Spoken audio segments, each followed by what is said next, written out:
Welcome back to Wrestling Wrenaissance. This is a special edition of Wrestling Wrenaissance Run-In. My name is TJ Leo. And my name is Cull2K. And Run-In is our new sub-show. We thought about the fact that there was a huge gap between the last pay-per-view and the next pay-per-view, or PLE. So we thought, let's do something special. Let's do something different. And what we're going to do today is we are going to rank on Tier Maker. You should be able to see the Tier Maker screen below. The SummerSlam pay-per-views. Now that the 37th has gone by, we thought it would be cool to kind of go back through memory lane and rank them on our scale here. So we've got greatest of all time, amazing, good, fine, bad, and trash. Hopefully there's no trash ones, but I suspect there might be. We will see. So let's kick things off with SummerSlam that started it all, 1988. The card was as follows: the British Bulldogs, Davey Boy Smith and Dynamite Kid, versus the fabulous, how do you say that word? Rougeaus? Rougeaus. Rougeaus? Rougeaus. You're Canadian. I was going to say, I should know that if that's French. You that should doesn't know look that, French yes. to me, but Rougeaus. Yes, Rougeau. Jacques and Raymond. Jacques and Raymond, all right. Jacques This and ended Raymond. in a 20-minute time limit draw. I didn't even know that was a thing, but apparently it was. Not a great way to start off your SummerSlam, I gotta say. Your inaugural SummerSlam. Yeah. First match, it's a draw. I don't know if I would have booked it that way. Then we had Bad News Brown defeating Ken Patera. It was a 6-minute match. Oof. Some old That's names. short. Yeah. That's short for a pay-per-view. Then we had Rick Rude being escorted by Bobby Heenan, defeating Junkyard Dog by disqualification. Only a 6-minute match as well. Next up, we had the Powers of Pain, which was the Warlord and the Barbarian, with the Baron at ringside, defeating the Bolsheviks, which was Nikolai Volkov and Boris Zhukov, with Slick at ringside. That was only a 5-minute match. Oof. Yikes. But it gets worse as far as quick matches go, because in the next match, for the Intercontinental Championship, the Ultimate Warrior defeated the Honky Tonk Man with Jimmy Hart at ringside in 31 seconds. Oh, yep. That's what ended Honky Tonk's long reign. Oh, his really? Record, yeah. That's what ended his record reign. Was this his Ultimate Warrior was coming up, or was he already like a big star at this point? That's pretty much when he was coming up. That's okay. That was his. Let's see, probably his Goldberg. No. Can't think of a current comparison for it. Sort of a on a streak. Yeah. Kind of a thing. He squashed him. Yeah. Then we had Dino Bravo with Frenchie Martin defeated Don Morocco. Yeah. Also in a 5-minute match. Man, they just loaded this card with matches, and most of them are short. Yep. Then we had Demolition, which is Axe and Smash, with Mr. Fuji and Jimmy Hart at ringside. I always thought it was funny how Jimmy Hart's like out there with multiple people all the time on the same card. Jimmy Hart's really interesting for the wrestling business, for how long he was in and what all he did, because he was. Oh yeah. Yeah. Because he did a lot. He had a pretty big career before he got into wrestling too, in music. Oh, well, there you go. Yep. The megaphone. Yep. Yes, Demolition defeated the Hart Foundation, Bret Hart and Jim Neidhart, for the WWF at the time Tag Team Championship in a 10-minute, almost 11-minute bout. Big Boss with Slick at ringside, another one that came out twice, defeated Coco Beware in another 5-minute, almost 6-minute match. Jake Roberts defeated Hercules in a 10-minute match. Really? You give 10 minutes to Hercules? Probably a slow match with those two. Had to be, definitely a slow match with those two. Yeah, it would have been slow for sure. And then the main event was the Mega Powers Hulk Hogan and Randy Savage with Miss Elizabeth at ringside defeated the Mega Bucks. Ted DiBiase and Andre the Giant with Virgil and Bobby Heenan at ringside. Jesse Ventura was the special guest referee. This was the second longest match of the night. 14 minutes, almost 15. Okay. So I've definitely seen highlights from this show. I've never actually seen the full show from bottom to top. Where would you rank it in the tier? Part of this, well, It's hard, right? Because older pay-per-views maybe don't stack up today, but at the time maybe it was really good. well, I mean, how many are we wanting to put in each tier? I mean, It doesn't there's matter. 37. Okay. Yeah, it doesn't matter. It goes where it belongs. And in each tier, we can rank them in their own tier. I mean, this is kind of leading up to the breakup of the Mega Powers. This was going to be between 4 and 5 when the Mega Powers exploded, and it was Hogan and Savage. It's not bad. Definitely not amazing.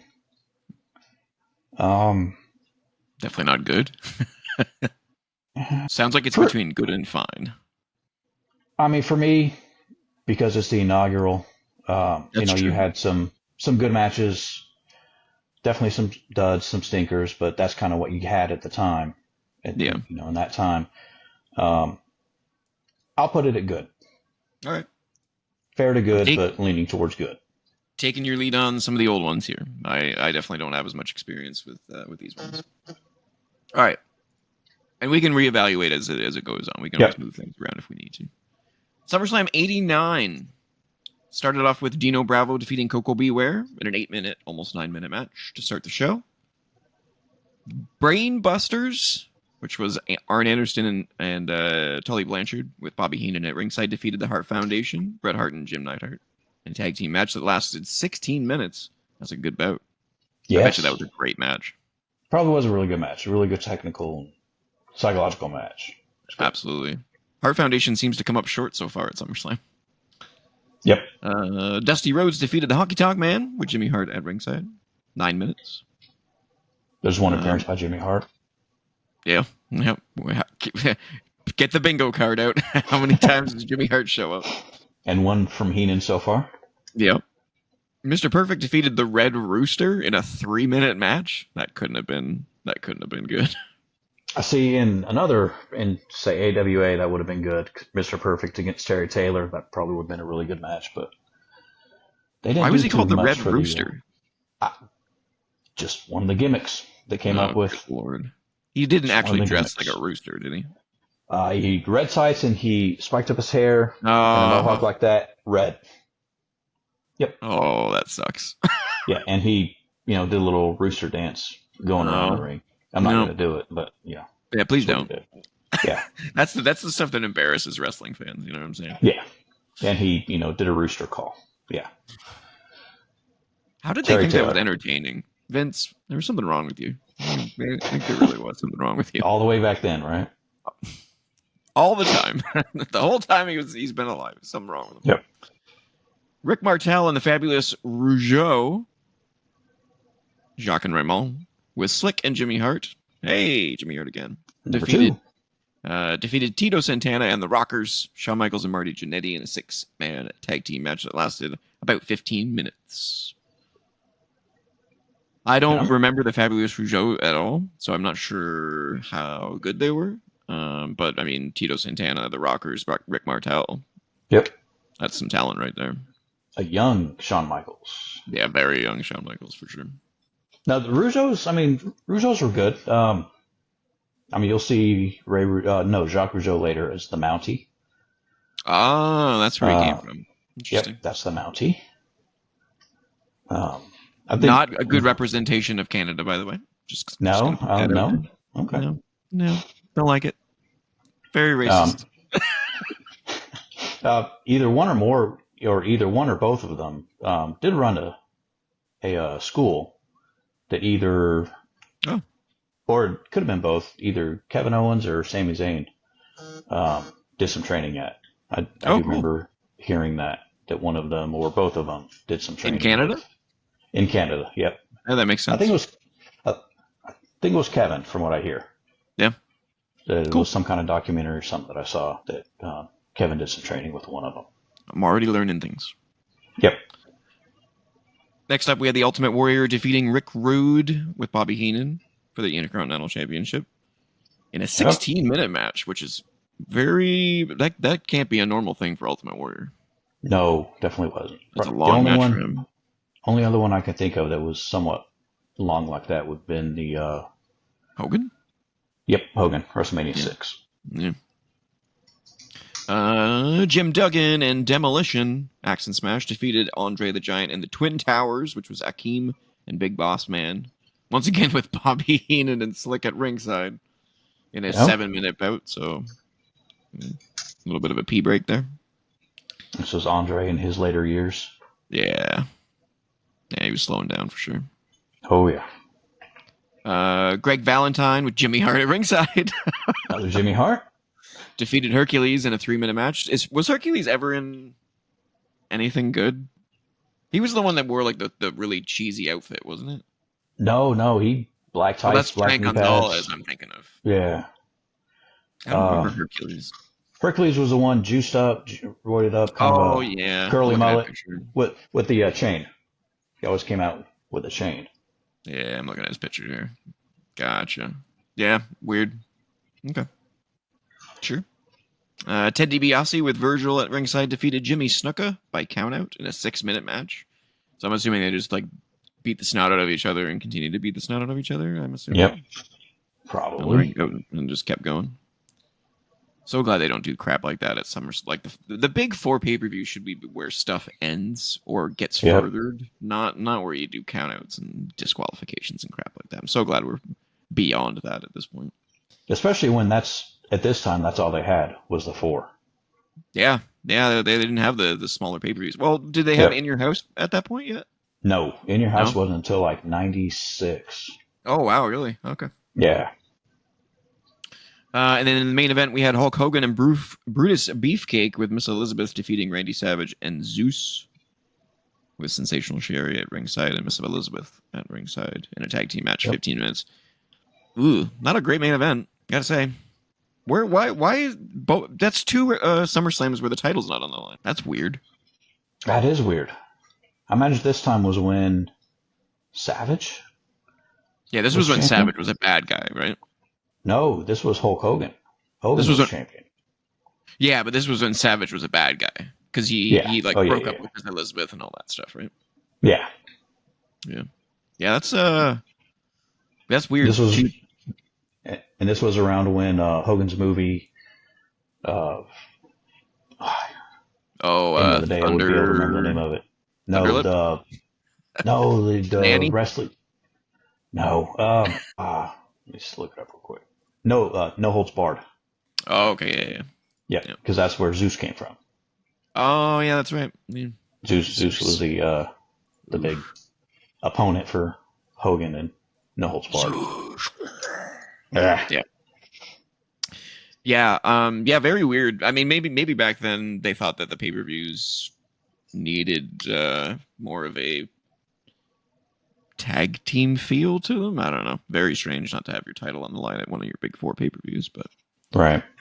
Where do you think 89 lands on our tier maker list? Doesn't seem like it's better than 88 in my opinion. Oh, definitely not. It's definitely not good. We're thinking we're somewhere in the fine, bad, trash zones. Doesn't seem like it was fine. It seemed kind of garbage in my opinion. It does. Like I haven't seen it, so I can't really say. But like just judging it off the matches themselves and the times and all of that, like there was maybe 2 matches on there that I'd like to see. Now, reading up real quick, I do see that the Mr. Perfect Red Rooster match, the match was ended early due to the Rooster Terry Taylor legitimately injuring his knee. Ooh, that makes the show even worse. Oh, yeah. So that was one of the 2 matches that I had in mind. So Yeah. And because of that, he would actually be sidelined for several months afterwards. So Oh, So that's why it was only just a, what'd you say, 6 minute, 5, 6 minutes, something like yeah, that. short. It was a short Yeah. one. Yeah. Yeah. So that's why that one was so short. Okay. So this Because is they not a called it. fine pay-per-view then. This is either bad or trash. It only has one good match, really. I mean, unless you were invested in the Hogan Savage stuff back then, I guess.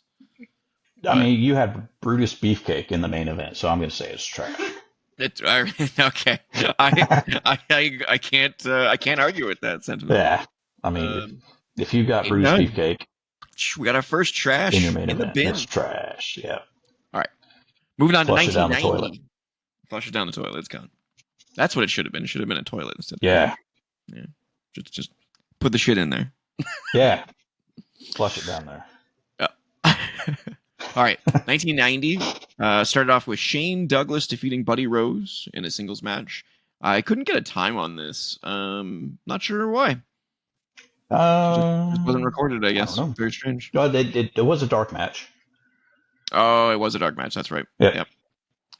Yep. We have Power and Glory, which was Paul Roma and Hercules with Slick at ringside defeating the Rockers, Shawn Michaels and Marty Jannetty. Once again, the Rockers not coming out on top. This was only a 6-minute match, though, so and I can't imagine this was a good match. With I mean, the Rockers are fantastic, but it's Hercules and Paul Roma. Yeah, I mean, Roma was all right. Hercules just wasn't great. Wasn't great. No. The Texas Tornado defeated Mr. Perfect for the Intercontinental Championship. That's who that is, Kerry Von Erich. Yep. Why did they give these like just amazing wrestlers just stupid gimmicks and names, man? That's terrible. And once again, Mr. Perfect's in a 5-minute match. This guy's Mr. Perfect. Is there something? I know. You should be in like a 20-minute classic, not a 5-minute. Yeah, with Bret Hart. Yeah. What is garbage? Was there anything? No, It was just a short match. Yeah, just a short match, yeah. Queen Sherry defeated Sapphire by forfeit. I'm sure that was highly entertaining. The Warlord with Slick defeated Tito Santana in a 5-minute bout. The Hart Foundation, Bret Hart and Jimmy Neidhart defeated Demolition, Smash, and Crush in a 2 out of 3 falls match for the WWF Tag Team Championship, which lasted 14 minutes. The Hart Foundation won 2-1. Yeah, 2 out of 3 falls. That's the second time that Hart Foundation has gone against Demolition. Yep, but they won this time, finally. Yep, they won this time. Their third attempt at winning. They finally won. Yep. So good on them. That was probably a pretty decent match. Yeah. I love 2 out of 3 falls matches. Except it was Crush instead of Axe. That was after Axe had kind of phased out of being a regular. That's right. Interesting. Jake Roberts defeated Bad News Brown by disqualification in 4 minutes with Big Boss Man as the guest referee. Wow. That's one way to book. Yep. Jim Duggan and Nikolai Volkov defeated the Orient Express, which is Sato and Tanaka, with Mr. Fuji at ringside in a 3-minute bout. Ooh. Good Lord. I don't understand what this one is. Randy Savage with Queen Sherry at ringside defeated Dusty Rhodes in a 2-minute match? What the heck happened here? 2 of the best of all time. 2 minutes. Interference.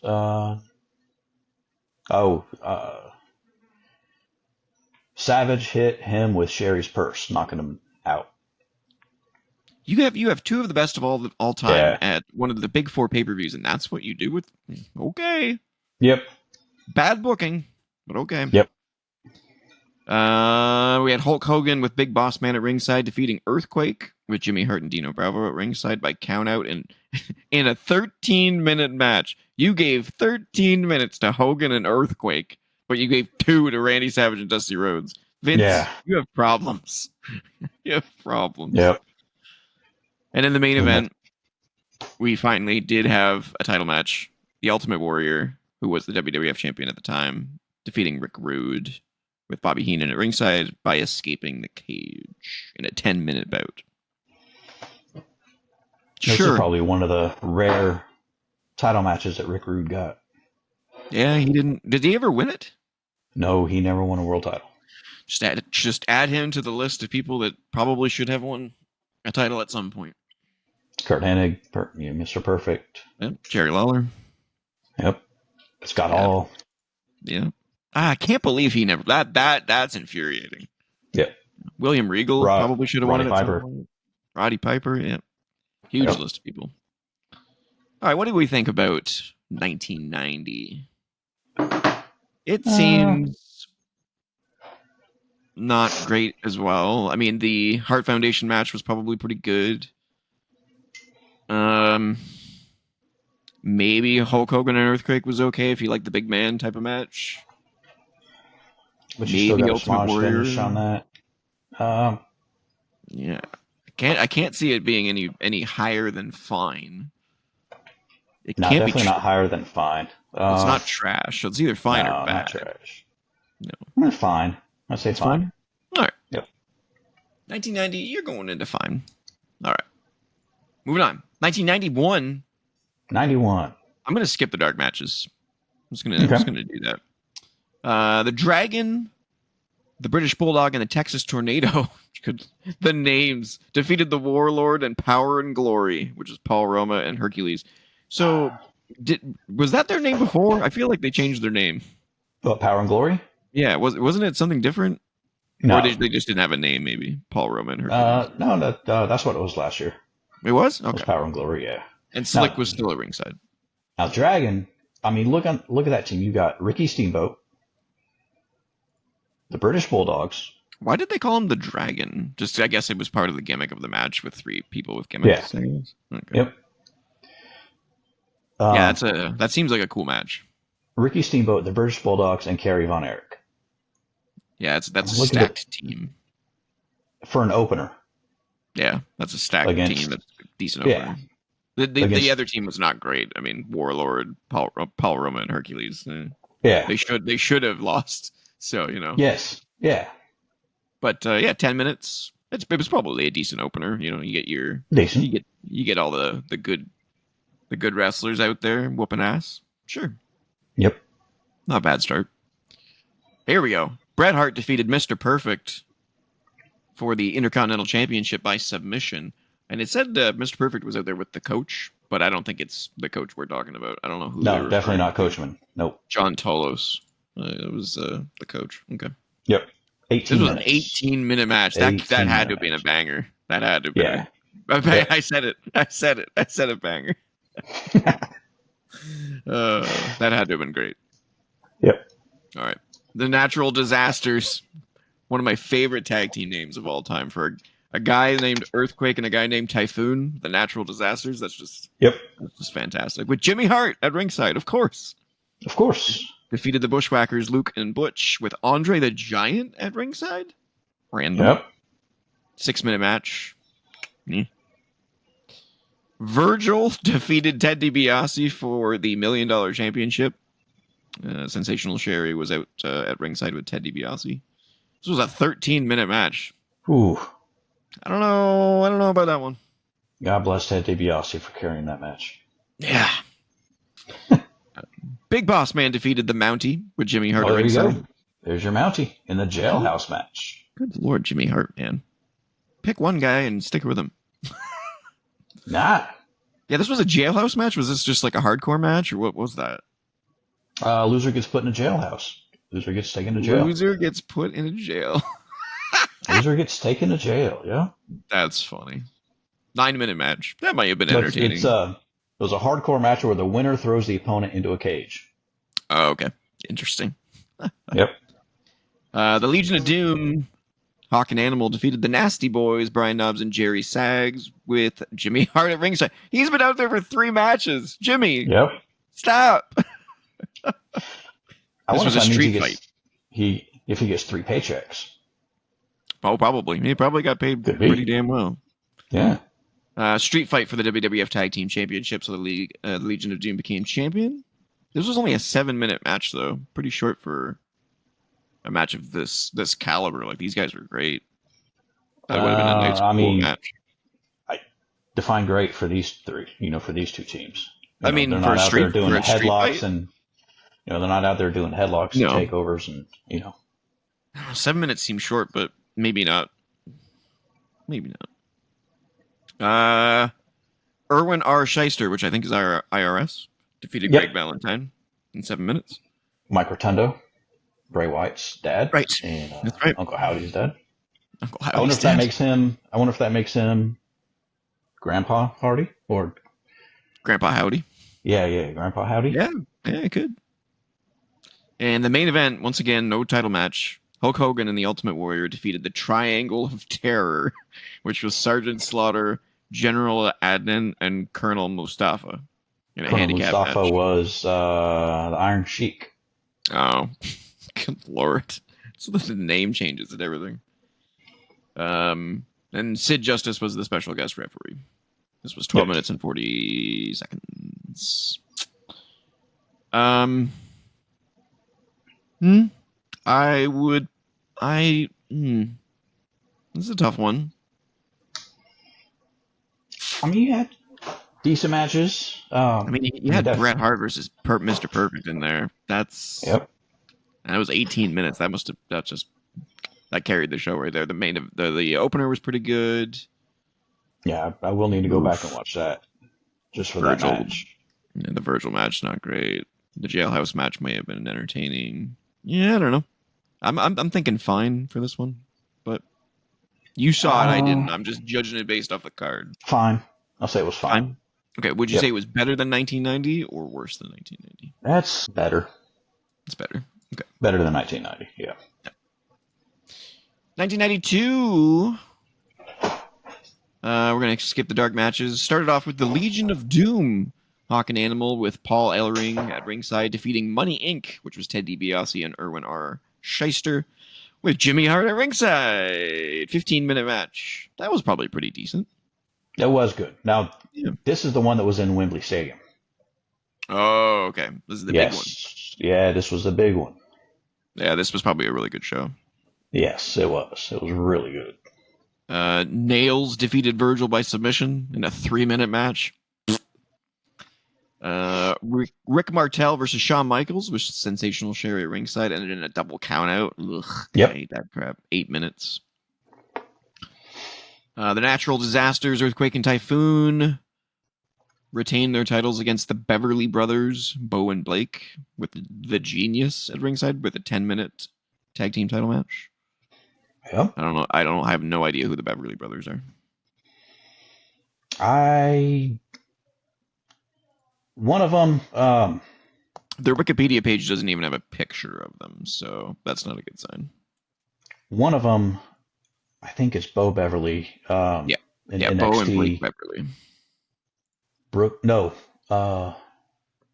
Who is his son? There's Bo Beverly, Wayne Bloom, and Blake Beverly, Mike Enos. And there's no pictures of either. Bo. His son was it? What? Oh yeah, Von Wagner. Wayne Bloom's son was Von Wagner. Oh, interesting. In NXT. Yep. Yeah, so that match may have been okay. Well, it was alright. Yeah. Crush defeated the Repo Man by pinfall in 5 minutes. The Repo Man was Axe. No, I'm sorry, Smash from Demolition. That's funny. That was his gimmick after. I remember him. Smash. I remember him being in the gimmick battle royal at WrestleMania 17. Yep. For some strange reason, the WWF Championship was on the line twice. No, it wasn't. It was early in the card. Well, that's really weird. So early in the card, we get Ultimate Warrior defeating Randy Savage for the WWF Championship in a 28-minute match. Holy crap! Yeah. Randy must have been carrying the load on that one. Lot of rest holds. Yeah. Yeesh. That's a long match for Warrior. Holy crap. Yes, it is. That could not have been super energetic of a match. Next up, we had The Undertaker with Paul Bearer defeating Kamala.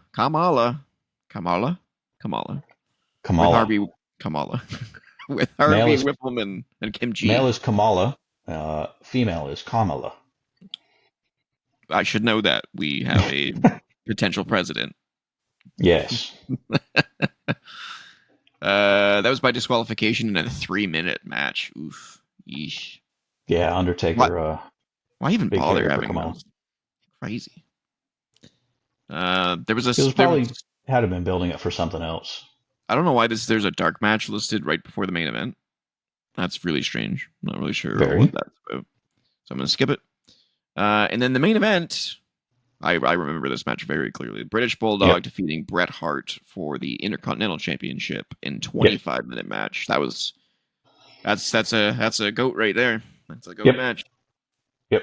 But to answer your question from earlier, that's why the world title was earlier in the show. Yeah, makes sense. I don't know why Just they 'cause- wouldn't have given one of them the world title, like the WWF title, to make it seem that much more big. But I guess back then the Intercontinental part of the belt made more sense to defend in England. Well, yeah, I mean, I guess, that's when they kind of build the Intercontinental as a workers' title. Yeah, that's true. That's true.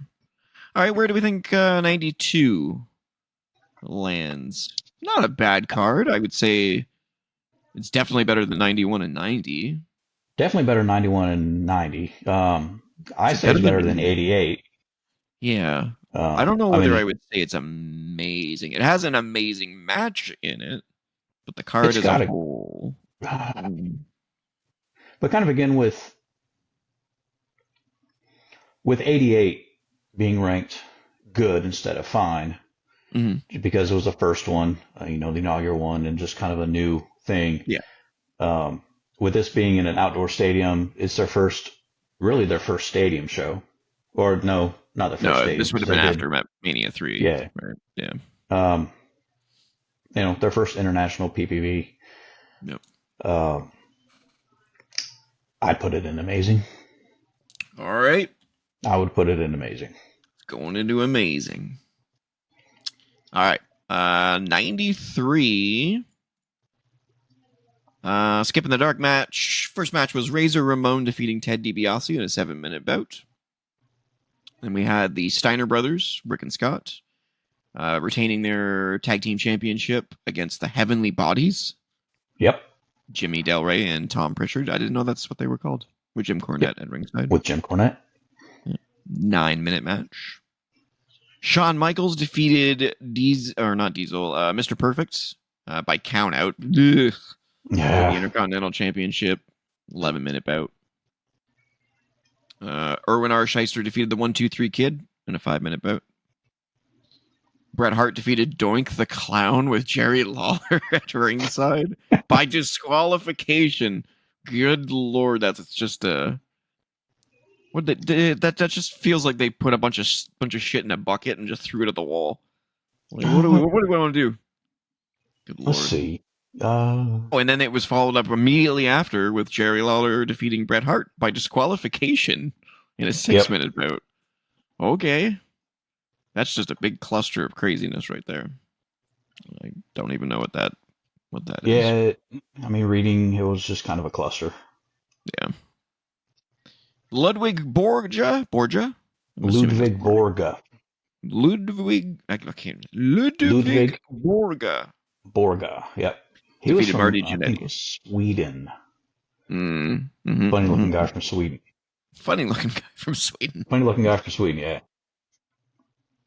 With their chocolate and their watches? Yes. Yes. No, Swiss watches. Well, that's Swiss, not Sweden. Yes. That's awesome.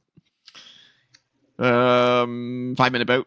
Undertaker with Paul Bearer defeated Giant Gonzalez. Oh, good lord. With Harvey Whippleman in a rest in peace match at 8 minutes. What is a rest in peace match? The rest in peace match. Yeah, was this like the precursor to a coffin match? Let's see. Yeah. I don't see it. Just kind of a no DQ match?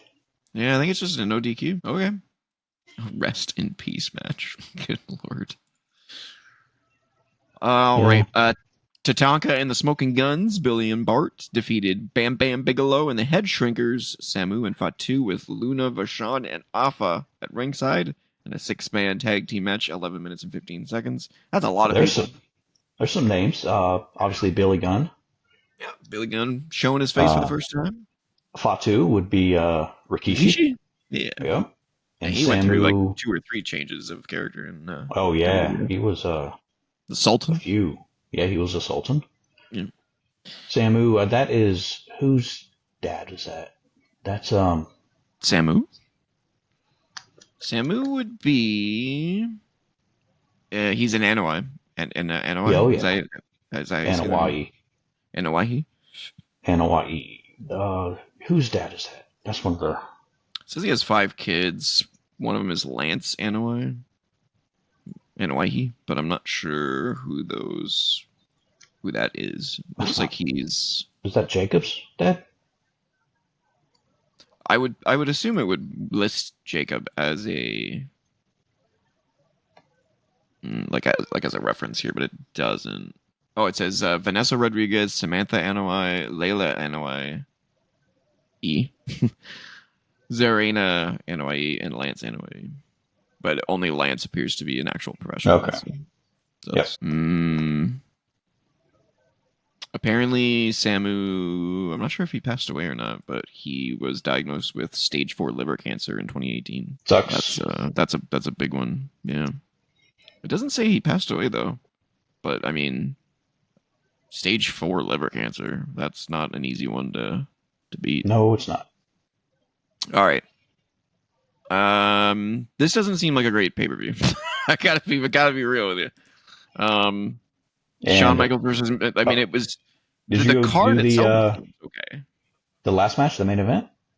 Oh, I didn't. I missed that. Sorry, that's my bad. Lex Luger defeated Yokozuna for the WWF Championship by countout, which means Yokozuna, I assume, kept the championship. Yes.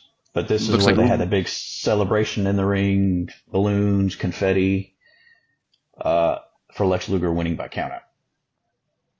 Why did they do that? I don't know. Okay, so this is even worse than it looks. Yes. Okay. Yeah.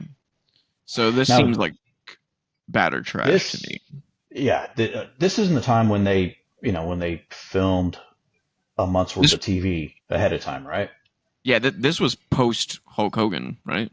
He had left at this point. Yeah. This is when we went downhill.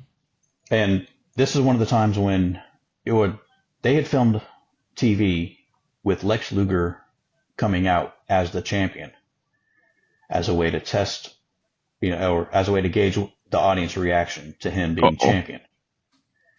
And it didn't go over as well as this was the year of the summer of the Lex Express. With Lex Luger touring around the country in his Lex Express bus.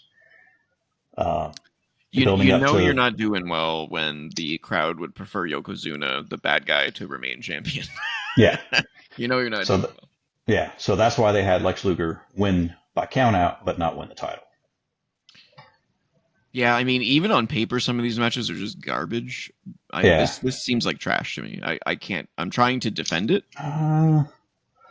The tag team match between the Smoking Guns and the Head Shrinkers, Bam Bam Bigelow and Tatanka, would probably be pretty good. The Steiners versus the Heavenly Bodies would probably be pretty good. All the singles matches with against Mr. Perfect. Yeah, but it won by countout.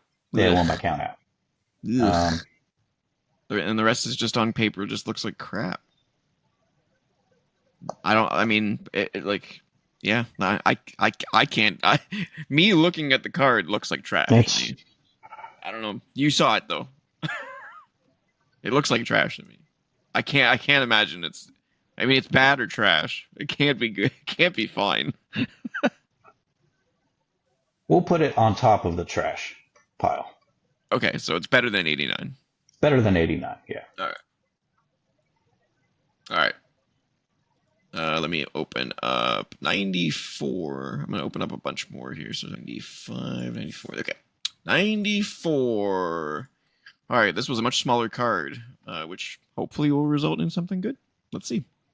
Started off with Bam Bam Bigelow and our Renard Shyster, with Ted DiBiase at ringside defeating the Head Shrinkers. From Fatu the and $1 Million Sabu. Corporation.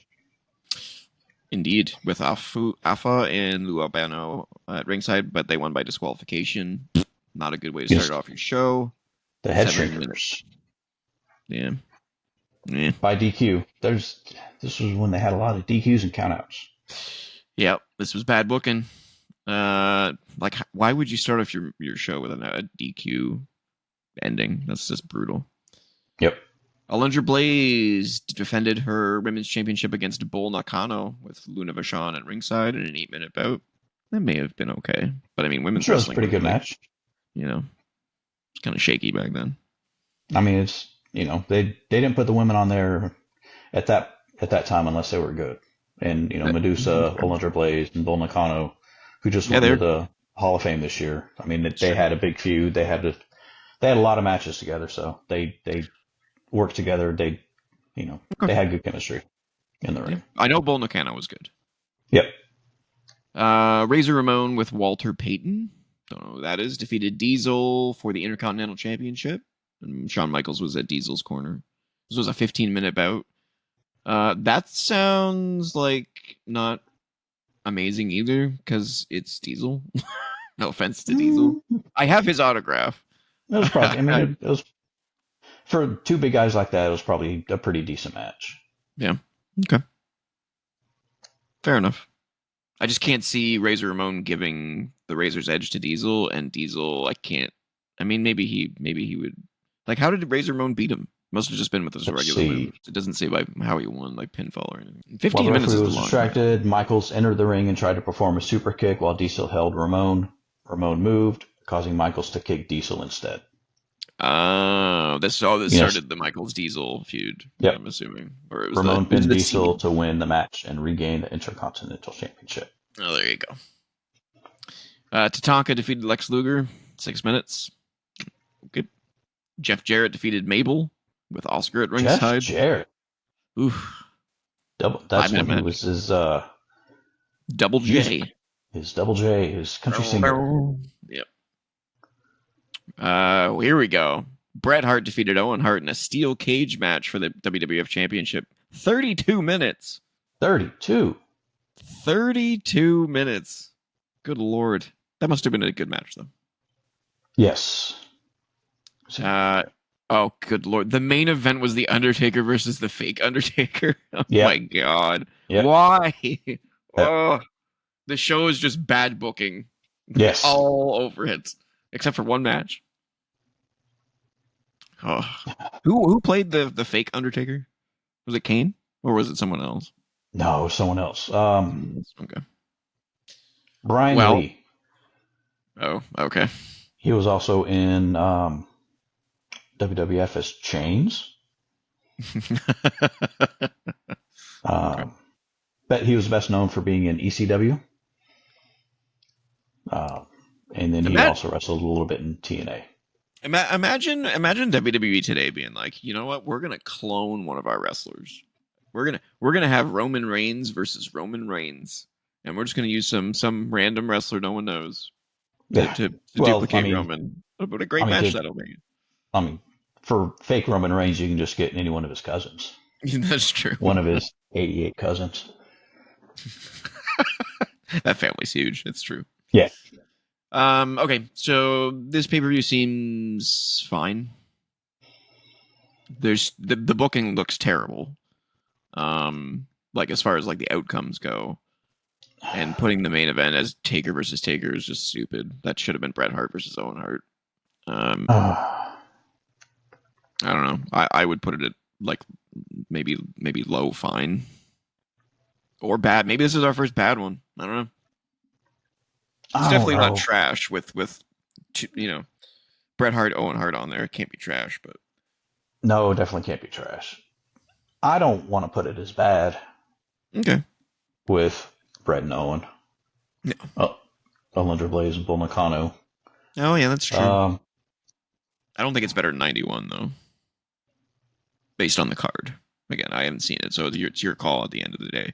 I'd put it between 91 and 90 on fine. 95. We've got Hakushi defeating the 1-2-3 Kid in 9 minutes. I don't remember who Hakushi is. He's the one that came with that his guy. face painted with characters. The Japanese characters on it. Yeah. Yep. That's where he's from. Okay. Hunter Hearst Helmsley defeated Bob Holly. This was our first Triple H appearance. Yep. 7 minutes. The Smoking Guns defeated the Blue Brothers. Don't know who the Blue Brothers are. That would have been the Harris brothers. Jacob and Eli says their names. They were also. Oh yeah, Don Harris and Ron Harris. Yeah, Don and Ron Harris. Yeah. Yeah, I'm not familiar with them. They were in WCW, and they were also in TNA after that started. 6 minutes. Barry Howitz defeated Skip with Sonny in 11 minutes. Skip was Chris Candido. Oh, yes, it was. Yep. God, what's with the names? God, that's awful. I don't know who Barry Howitz. I can't speak his name. Barry Horowitz. He was the jobber, the enhancement guy that always patted himself on the back when getting introduced. And yet he won. Yet he won. Yep. In 11 minutes. That's interesting. Yep. Bertha Faye with Harvey Whippleman defeated Alundra Blaze for the women's championship in 4 minutes. Oof. I don't remember Bertha Faye at all. She was the big one. Oh, she's the bigger woman. Yeah. Yep. She's a big one. I remember her now. Okay. Was she part of the Anoa'i family? No. No, she's How from Canada. dare you? Who is she? How dare you? Rhonda Singh. She wrestled in Japan a lot too. Also known as Delta Dawn, La Monstra, Monster Ripper, and Rhonda Monster Singh. Ripper. Yep. Interesting. Yeah, I've never heard of her. I'm just learning a whole lot of stuff. Yep. Undertaker with Paul Bearer defeated Kama. Is it Kama or Godfather? That's right. Yep. Godfather. Which had to be updated. 16-minute casket machine. match. Wow. Yep. That may have been good. Yeah. Oh yeah. Bret Hart defeated Isaac Yankem, which was Kane. Yep. By disqualification in a 16-minute bout. I don't know about that. Bret Hart's great, obviously, but Kane in a 16-minute match doesn't seem like a. I don't know. I can see Kane in a 16-minute match. That's long, but I mean, yeah, who knows? Could have been good. Shawn Michaels defeated Razor Ramon in a rematch. I'm assuming this was the rematch from the WrestleMania match. Ladder match for the Intercontinental Championship, 25 minutes. That must have been fantastic. Yep. I think I remember them it was one of them was talking about this match, and they say that this match they feel is better than the WrestleMania match. Yeah. So I do remember I should watch that one. And in the main event, once again, putting a shitty main event when you have a perfectly fantastic match right there. Diesel defending his championship against King Mabel with Sermo at ringside in 9 minutes. Okay. We got some decent ones on here. You got some good matches on the undercard. Yeah. Again, without having seen it, I would put it. And that main event really stings, though. I'm debating above 94, but below 91. I just can't forgive a bad main event. I just can't do it for me. You know, it's awful. But it's up to you. You've seen it. I haven't seen it, so it's up to you. But that's where I would put it based on what I've heard so far. It could be good, but I'm thinking fine above 94. I want to say good. Oh, can't be as good as 98 or 88 though. No, we'll put it below 88, but still good. All right, 96. Man, we're almost at an hour and we're at 96. We gotta move. All right. Stone Cold Steve Austin defeated Yokozuna in 1 minute, almost 2 minutes. Which was that was the dark match. Ignore that. It started off with Owen Hart defeating Savio Vega. Thank you. 13 minutes. That That was seems like it Owen Hart probably. with the Nation of Domination. Oh, really? Oh, Yeah, I that's don't. yeah. There's That not was much. the original Nation of Domination. What do you say about that? I'm not sure. And Clarence Mason was the lawyer for that. Of course he was. Yes, he was. The Smoking Guns defended their WWF Tag Team Championship in a 4-way elimination match against the New Rockers, which was Marty Jannetty and Leif Cassidy. Al Snow. Oh, cool. The Yep. Godwins, Henry O and Finnis, I believe Yep. is how you say his name. And the Body Donnas, which was Skip and Zip. Terrible. Good Lord.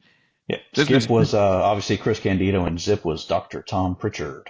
Oh, wow. That match was probably pretty Yeah. good. 12 Yeah. minutes. That was the heel Smoking Guns with Sonny. Yeah. Notice Henry O. Godwin and Phineas I. Godwin. Pig and Hog. Pig and Oh my Hog. Yep. God. This is peak WWF cheese. That's what Yeah. that is. Yep. All right, but that's a good match, though. Well, despite the names, that seems like a good match. Psycho Sid defeated the British Bulldog in 6 minutes. Okay. Goldust defeated Mark Marrow with Marlena and Sable at ringside in 11 minutes. Yeah, I remember them having a pretty big feud. Yep. Jerry Lawler defeated Jake the Snake Roberts in 4 minutes. Okay. Mankind. This was after, or this was when Jake came back with his kind of a born again gimmick. Oh yeah. This was after Stone Cold won the King of the Ring. So this was post 316, and Stone Cold's not on the show. Interesting. No. Very interesting. Mankind defeated The Undertaker in a boiler room brawl match at 26 minutes. If I remember correctly, this was fantastic. Yeah, that was a really good match. Yeah. And then in the main event, we had Shawn Michaels defeating Vader for the WWF Championship at 22 minutes. I think this is the one where Shawn Michaels got like super pissed off at Vader. Yeah, it is. Yeah, because Vader was like, he was either no selling or he did something wrong in this match, and it was pissing off Shawn. Yep. Which wasn't hard to do back then, but I think I remember siding with Shawn on what Vader was doing. Yep. Okay. Where are we ranking this one? It's pretty good. It's a much smaller card, more focused. There's definitely nothing. There's no garbage on here, I don't think. Definitely no garbage. I would say low good or high fine based on this. The matches I put above 88. Oh, wow. Okay. When you think the matches, I put 88 as good just because of what it was. It was the first one. But I put the matches of this above the spectacle of 88. All right. We got ourselves another one that beats 88. All right. Yep. I'm not going to fight that one. We are getting into territory that I'm starting to recognize, though. Yep. So here we go. We might have to average out where we want them. Yeah. Meet in the middle somewhere, depending on how much we agree and disagree. All right. 97 started off with Mankind defeating Hunter Hearst Helmsley with Chyna at ringside in a steel cage match that lasted 16 minutes. Mankind escaped the cage. I remember that one being okay. Yeah. I don't know I don't remember if this was the first match between them, but whether it was Mankind or whether it was Mick Foley or when he came out as Cactus Jack against Triple H, they had a lot of really good matches together. Yeah. This one was definitely one of the earlier ones because he was still known as Hunter Hearst Helmsley at that time. Yep. But he did have Chyna with him, so that was still that was in the he was close. DX era. Yep. Yeah, he was definitely close. Goldust defeated Brian Pillman in a singles match, and because Brian Pillman lost, he had to wear a dress. Yep. 7-minute match. Yeah, that was with when Goldust was doing his drag queen stuff. No, I don't. It wasn't. No, no. No, because he was still with Marlena at this time.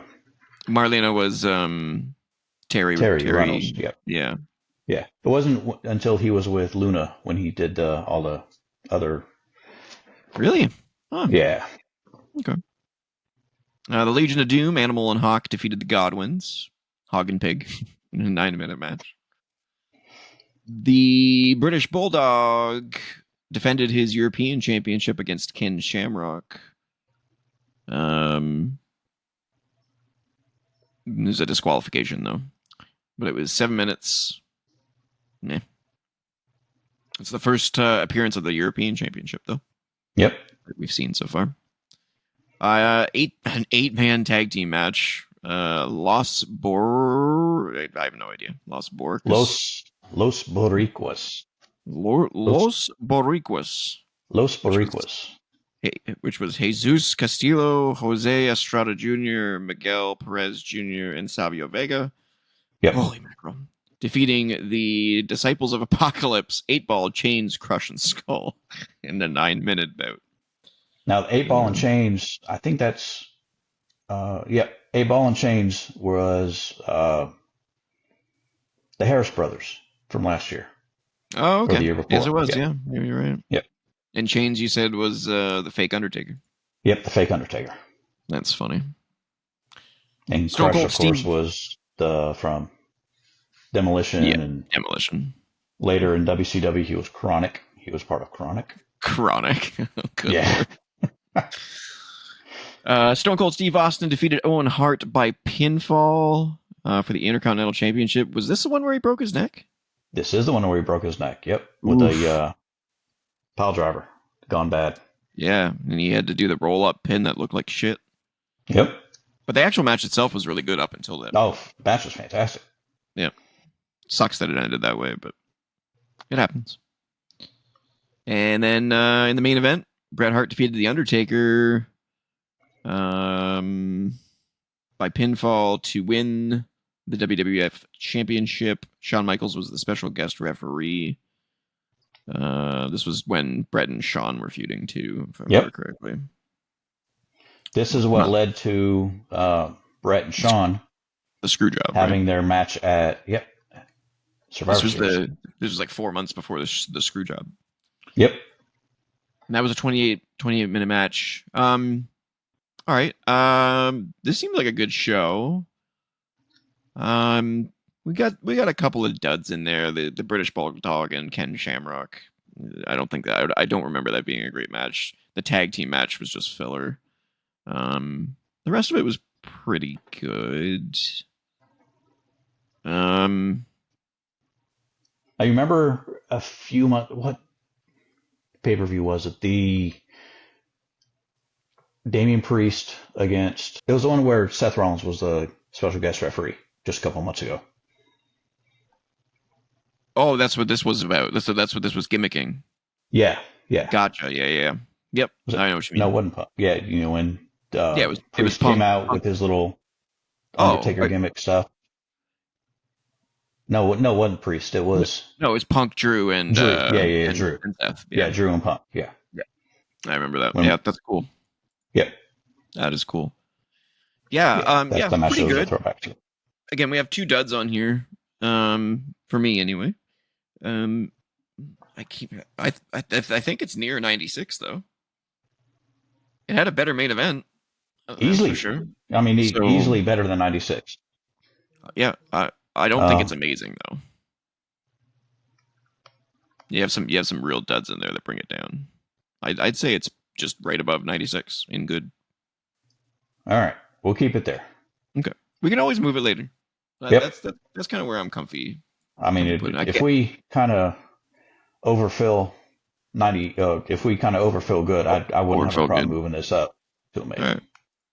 Yeah, we're into the part where I've seen these now, so I have more of a thought process going here. All right, what's this? Okay, so there was 3 heat matches. We're gonna skip those.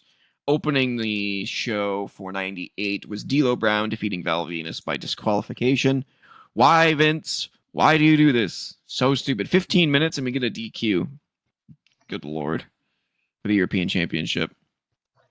And those two could have a good match too, so why would you do that? All right. Handicap match, the Oddities. Oh, good Lord. Giant Silva, Golga, and Kurrigan with Luna Vachon, Shaggy, Two Dope, and Violent J at ringside. The Insane Clown Posse. Defeated Kai and Tai, which was Dick Togo, Men's, Tioth, Sho Funaki, and Takamichi Nuku with Yamaguchi-san at ringside in a 10-minute match. That's just... that's so bad I can't even describe to you how bad that is. I don't even want that. I remember that being just trash. Just utter trash. X-Pac with Howard Finkel defeated Jeff Jarrett in a hair versus hair match. 11 minutes. Edge and Sable defeated Mark Merrow and Jacqueline in an 8-minute match. Weird. Ken Shamrock defeated Owen Hart with Dan Severn by submission. Oh, that was the Lions Den match. Yeah, that was a Lions Den match. That was a really good match. Yeah, 9 minutes. The New Age Outlaws, Road Dogg and Billy Gunn defeated Mankind in a Falls Count Anywhere match for the Tag Team Championship. I think this was when Big Show was his Mankind's tag team partner, and he was taken out, and he showed up at the last second, something like that. Was it? I don't know. Let's see. Because that's what my brain is telling me, or maybe Big Show left him. I think it was Kane. Mankind and Kane. Yeah. Mankind and Kane when they were with Paul Bear. Oh, interesting. So where was Kane? Doesn't say. It just says with Kane absent from the arena, the Falls Count Anywhere match for the tag team titles became a de facto handicap match. Weird. I wonder if that was part of the story, or if he got caught in traffic or something. After winning, the Outlaws put Mankind in a dumpster, closed the lid. While the Outlaws celebrated, the lid of the dumpster opened and Kane stood up, picking up a sledgehammer and throwing it down on an unseen Mankind inside the Undertaker. So he turned on Mankind. He turned on him. Yep. Okay. That was only a 5-minute match. Yeesh. It's weird booking. Triple H with China at ringside defeated The Rock with Mark Henry at ringside in a ladder match for the Intercontinental Championship. 25 minutes. This was a great match. I remember this one. Yep. It was really good. And then in the main event, we had Stone Cold Steve Austin retaining his championship, his WWF championship against The Undertaker in a 20-minute match. Yep. So we have some good ones. I know where I want to put it. Okay. I know where I want to put it. Let me think. This is not a goat. Are you thinking it's a goat? It's no way this is a goat. There's no way. No way. I mean, come on. We had the freaking Oddities versus Kai and Tai. That's true. And we had D'Lo Brown in the freaking match against Val Venus, which could have been good, but ended in DQ. And it was the opener. That's garbage. That brings it down. Edge and Sable versus Mark Merrow and Jacqueline. Meh. X-Pac defeated Jeff Jarrett. Why was Howard Finkel at ringside? I don't know. But the rest of them are pretty good. I don't know. I would say this is not an amazing card. I can't say this was an amazing show. Okay. Especially knowing all the great shows that are coming. I mean, if you're thinking GOAT, I will say low amazing. I would concede to low amazing. Is that what you're thinking? Is GOAT? This cannot be one of the greatest SummerSlams of all time. There's no way. I'll take low amazing. Okay. You'll take low amazing. Okay. I'll take low amazing. Okay. We can always move it later, but this is one of the greatest SummerSlams. I can't see it. There's so many good ones. There's got to be something better than that. Think compared to what we've had so far, it's It is good. I'd say probably just it's. I mean, it's where it should be for where we're at right now. Definitely Yeah. where we're at right now. That's appropriate. Okay. All right. Let's check out 99. Jeff Jarrett defeated D'Lo Brown for the Intercontinental and European Championships in a 7-minute bout. That was okay. The Acolytes, Farouk and Bradshaw, won a tag team turmoil match to determine the number one contenders to the WWF Tag Team Championship when they eliminated Hardcore and Crash Holly in a 16-minute bout. I don't know who the other teams were in that match, but this was the original. Once we started seeing turmoil matches. Yeah, which was never a great concept. Oh, come on. I can't pull up. I did like the Acolytes, and I did like the Hollies, but... Yep. Al Snow defeated Big Boss Man for the Hardcore Championship. So Ivory that went all around the arena? Is that the one outside? That went... yeah. Al Snow was something else. He was. He still is. He's definitely a character. Yeah, he doesn't work for WWE anymore, does he? No, he does OVW. Oh, really? Yep, he runs OVW. He runs it, huh? Yep. Interesting. And they're not affiliated with WWE anymore. No, they're not. That's interesting. Yep. Ivory defeated Tori for the Women's Championship. 4 minutes. Ugh. Ken Shamrock defeated Steve Blackman in a Lion's Den weapons match. 9 minutes. That one I don't remember being as good as the first one. Tess defeated Shane McMahon in a Greenwich street fight. In a Greenwich street fight. Greenwich. Oh, is that... Oh, Greenwich. That's how you spell Greenwich? Yep. That's awful. In a 12-minute bout. Since Shane lost, he was forced to give his blessing to Stephanie and Test because they were getting married. Yep. In story, in kayfabe. In story, yep. The Unholy Alliance of the Big Show and the Undertaker with Paul Bearer defeated Kane and X-Pac. Don't we have an Unholy Alliance now? Isn't that what the witches are? The Unholy Union. Oh, wow. Close enough. Yeah. Terrible name. Fire and Dawn. Better yeah. 12-minute tag team championship match. I remember that one. Was that the one where Kane turned on X-Pac? No, this must have been a couple months later. The Rock defeated Billy Gunn in a Kiss My Ass match. In a 10-minute bout. And in a fantastic main event, we had Mankind defeating Stone Cold Steve Austin and Triple H.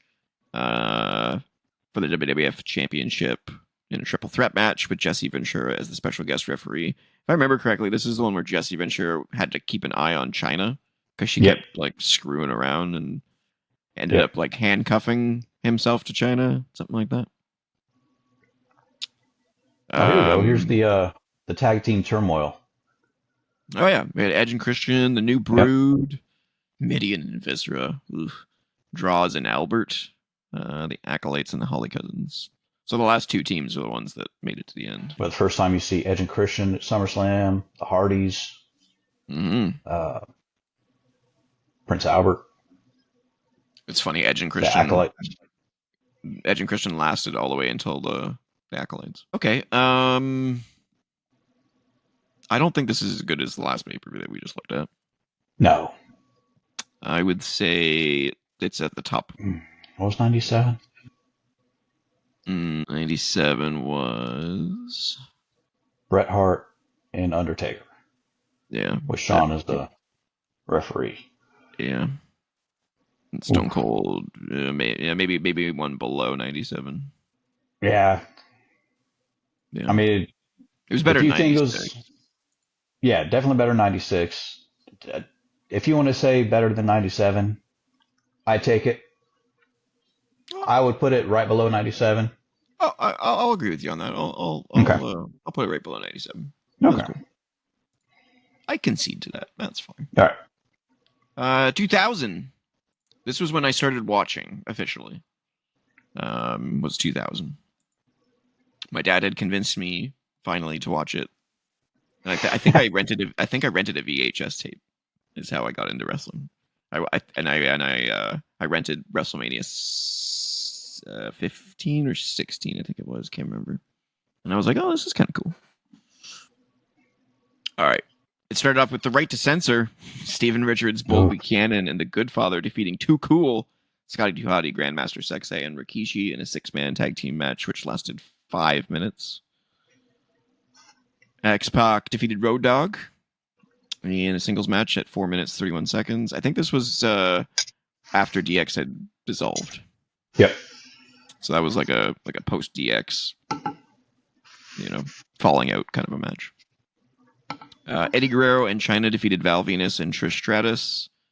And this was for the Intercontinental Championship. And I think Chyna pinned someone, so she won the championship. Because I know she won the Intercontinental Championship at some point, and I think this is maybe where she did it.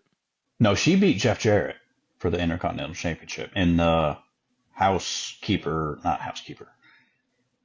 the no DQ weapons match or whatever. They hit each other with the mops and pans and kitchen sinks and all that. Jerry Lawler defeated Taz in a 4-minute bout. This was the one where Jim Ross smashed the glass of candy over Taz's head. But actually, yes, you were right. Due to the pre-match stipulations, Chyna did become the new Intercontinental Champion. My memory is really good. Yes, apparently you do remember good. Yeah. Well, we'll see how it rolls along. Some of this era is when I watched it like religiously, so I have a lot of stuff like ingrained in my brain. Steve Blackman defeated Shane McMahon for the Hardcore Championship. That was the one where Shane took the big bump. Yeah, I was gonna say that climbed the ladder up the staging area. Yeah, not as good as his Backlash bump, I will say, but or the King of the Ring. Which one did he do at King of the Ring? When Kurt Angle threw him through the glass. Oh yeah, that was way better. Yeah, but as far as like a fall goes, I think his Backlash one was better than his SummerSlam one. But it was a decent match though. Yeah, Tess came out to interfere and helped Shane. I think. No, that was at the Backlash match. Yeah, that was at the Backlash match. Chris Benoit defeated Chris Jericho in a 2 out of 3 falls match. Should I say Chris Benoit or should I say redacted? I'll say Chris Benoit. We're not affiliated with WWE, so we can say Chris Benoit. This is true. In that context only. Yeah, we can compartmentalize Chris Benoit, the wrestler, versus Chris Benoit, the human being. Yep. We can do that. We have the ability.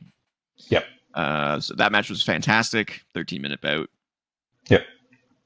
Edge and Christian defended their tag team championship in a TLC match. The original TLC. Yep. Against the Dudleys and the Hardys, and that was obviously a killer match. Yep. Lasting 14 minutes. The Cat defeated Terry in a stink face match. We don't even need to comment. This shouldn't even be a thing. I mean, that was a come down match from the TLC match. Yeah, it was an everybody go pee. Yep. For the rest of the good show. Yep. Undertaker versus Kane ended in a no contest. Why do you? Let's see what happened. At a pay-per-view. So okay.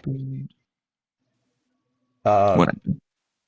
Kane performed a low blow on the Undertaker, who retaliated by delivering a spear and ripping Kane's mask off, which resulted in Kane exiting the ring to the backstage area, ending the match with no winner. Ripped his mask off, Kane left, and called the match. No winner. No contest. And then in our main event, we had The Rock defending his WWF Championship in a triple threat match with Triple H and Kurt Angle in a 20-minute bout in one of the best SummerSlam main events of all time. Yes. This was the one where Kurt Angle got the freaking just the tar snapped out of his brain when he took the pedigree on the table and the table collapsed. That was bad. Yep. But that was an amazing match. Amazing. Okay. Dare I say amazing pay-per-view. Yeah, I was going to say this might be my first amazing for sure.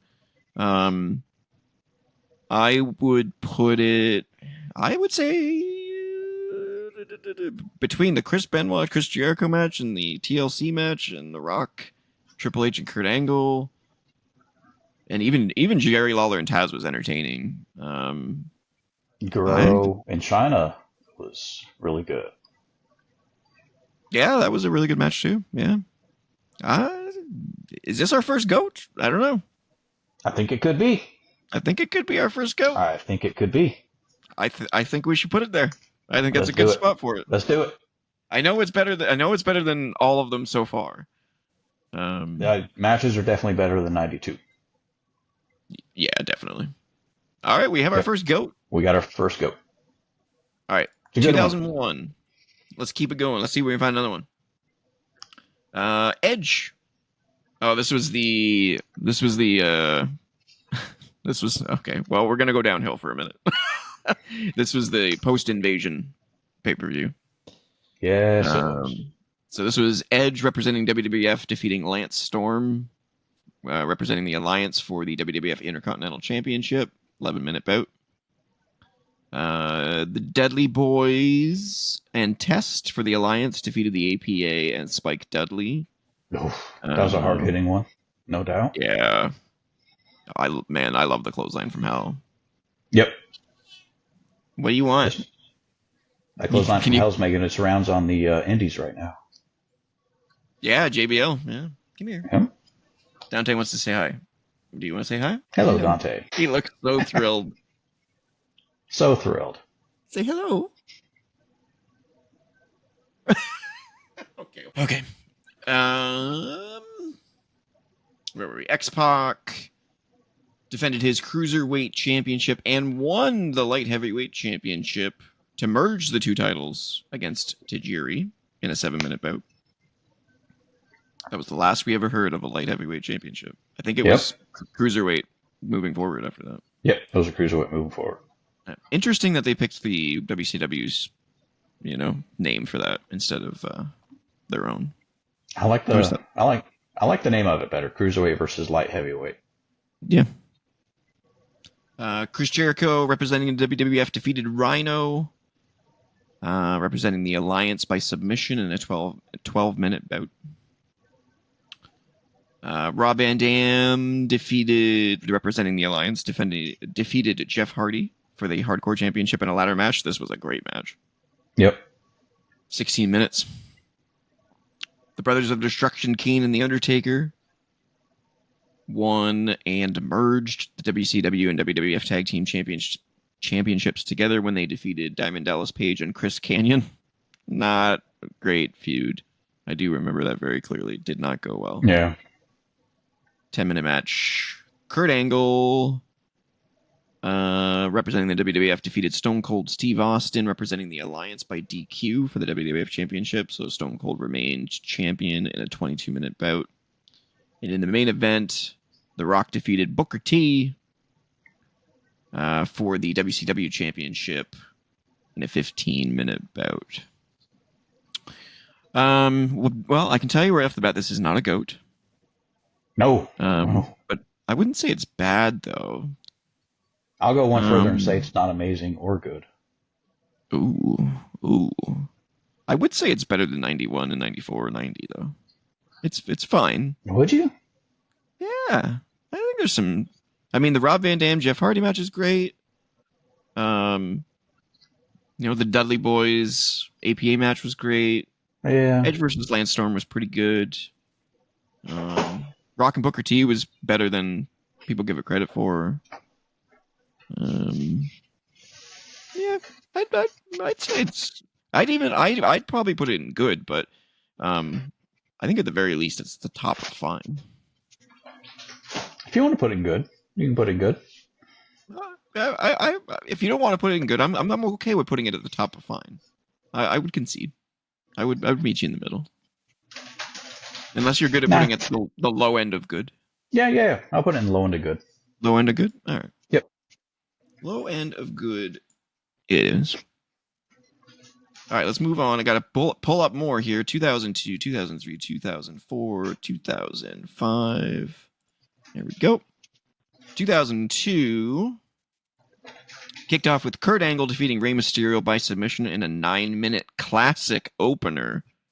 Definitely be a good one. That was fantastic. Ric Flair defeated Chris Jericho by submission in a 10-minute match. That was also pretty damn good. Edge defeated Eddie Guerrero in 11 minutes. That was also pretty decent. The Un-Americans, Christian and Lance Storm, won the WWF Tag Team Championship against Booker T and Goldust in a 9-minute match. That was also not bad. Nope, not bad at all.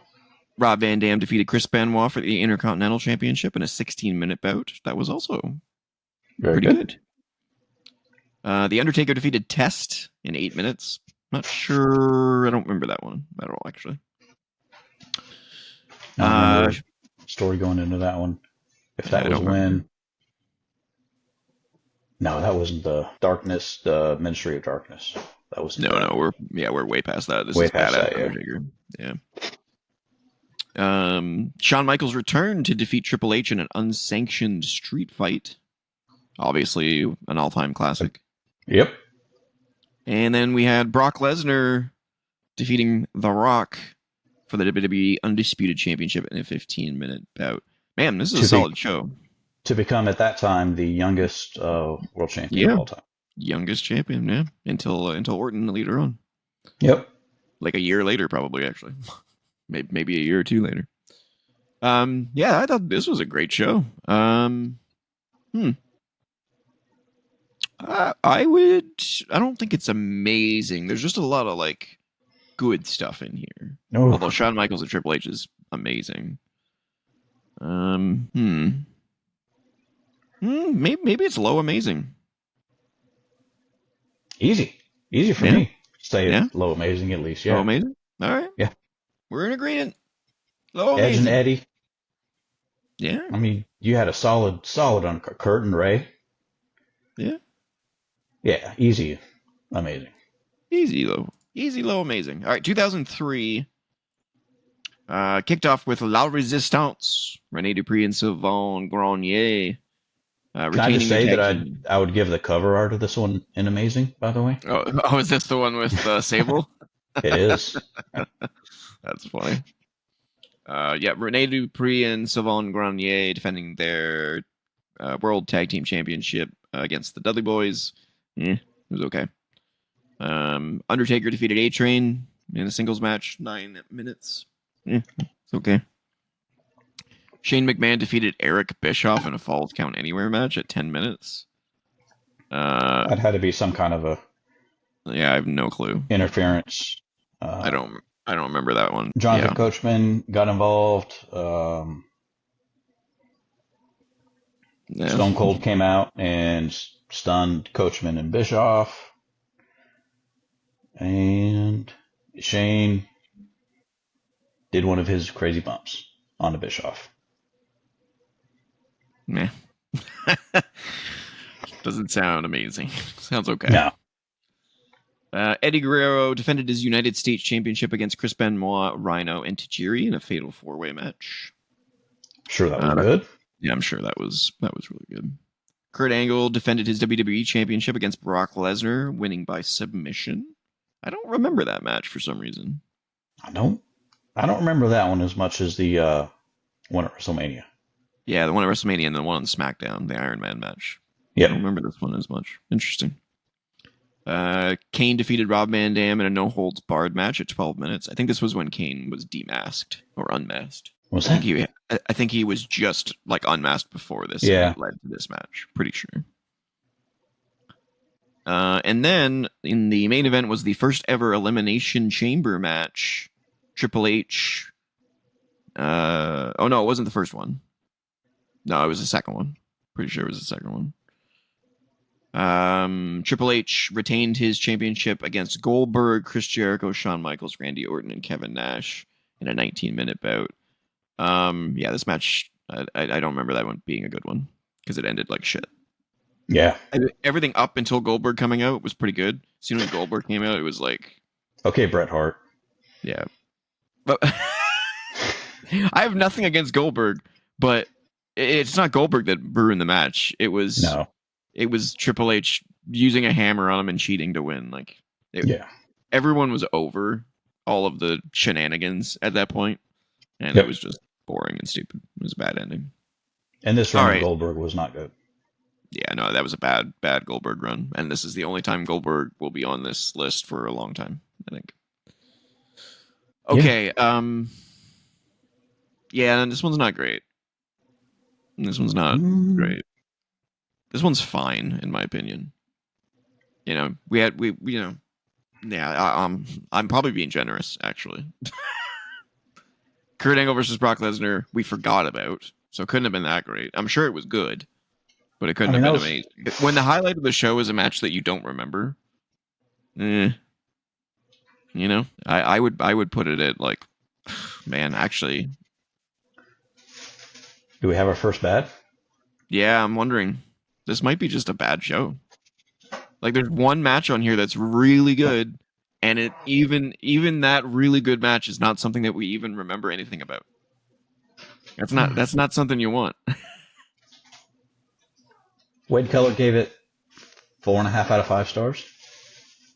The Angle Lesnar match. Oh, I'm sure that match was good. I don't know. What do you think? I'm probably more in the like low fine. Yeah, low fine at best. Yeah. I mean, I can't put it any higher than that. That's for damn sure. Yeah. All right, let's go with low fine. I don't know if I can. Man, we might have to move that to bad at some point. But yeah, we definitely might have to move it to bad. Yeah, for now we'll put it low fine, but that might be the first bad one. All right, 2004, we've got the Dudley Boys defeating Rey Mysterio, Billy Kidman, and Paul London in a six-man tag team match, 8 minutes. Yeah. Kane defeated Matt Hardy in a Till Death Do Us Part match at 6 minutes. This was during the whole Kane was trying to like abduct Lita, I think. Yeah, I think so. At the time. Yeah, very weird. John Cena defeated Booker T for his first. As a result of the match stipulation, Lita was forced to marry Kane. Yeah, it's terrible. Terrible storyline. John Cena defeated Booker T in the first of the Best of 5 series for the United States Championship. That was a good series. I remember that. That was a really good series. That was like one of the first times I remember seeing like a best of series, and it was really good. The first one I remember seeing was the Booker versus Chris Benoit match series back in. Oh yeah, that was pretty good too. I think MVP had one with someone too. Matt Hardy, I think. Yeah. 6 minutes. Edge retained his Intercontinental Championship in a triple threat versus Batista and Jericho in 8 minutes. That was the first time we saw Cena. Yeah, it was. I think. Yeah, absolutely. Yeah, this was when he was in his Chain Gang days for sure. What else we got? Kurt Angle defeated Eddie Guerrero by submission in 13 minutes, 38 seconds. I don't remember them having a match at SummerSlam. But I remember them. This must have been a rematch from WrestleMania. I guess. I think so. Who's Luther? That's when Roman's uncle. Oh, don't you know the problem solver? Yeah. No, that's problem solver. No, that was Tom. No, Luther Reigns. I don't remember if he had a nickname. I can picture him. I mean, I remember what he looks like. Yeah, he was a beast. All right. Yep. Yeah, I'm sure that was a good match, but again, this is another one of those ones where it's like you almost feel like you should remember it more than you do. So, yeah. Triple H defeated Eugene in 14 minutes. Eugene. Let's talk about Eugene for a second. I think he was a. So obviously the gimmick itself was offensive. Yeah. But at the time it wasn't. At the time everyone kind of accepted it for what it was in wrestling. Today it would never fly. But I mean, then they didn't do anything offensive with it. No. Like truly offensive, But I will say that it was kind of a lost opportunity, in my opinion. They should have had Eugene be the wrestler who copies out every other wrestler and just make that his gimmick. Because he started to do that, where he would did. use the rock bottom and a pedigree and a Stone Cold Stunner and stuff like that. But they didn't make it his gimmick. And I feel like if they made him do that as his gimmick, he could have got a train going there. But they never did. JBL defeated The Undertaker by disqualification for the WWE Championship. 17 minutes. After the ref saw him, Undertaker hit him with the title belt. Which I'm sure right before that JBL was trying to hit him with the title belt. Yeah. So and Undertaker was just like, fuck you. The Undertaker chokeslammed through the roof of the limousine. Afterwards. Oh my god. Oof. Yeah, this was a bad era. Now that JBL gimmick, everybody hated that. Oh yeah, I love JBL. Man. It was so good. That was JBL's peak heel. Yeah, really he really is good. Yeah, agreed. And in the main event, becoming the youngest World Heavyweight Champion in WWE history, Randy Orton defeated Chris Benoit in 20 minutes.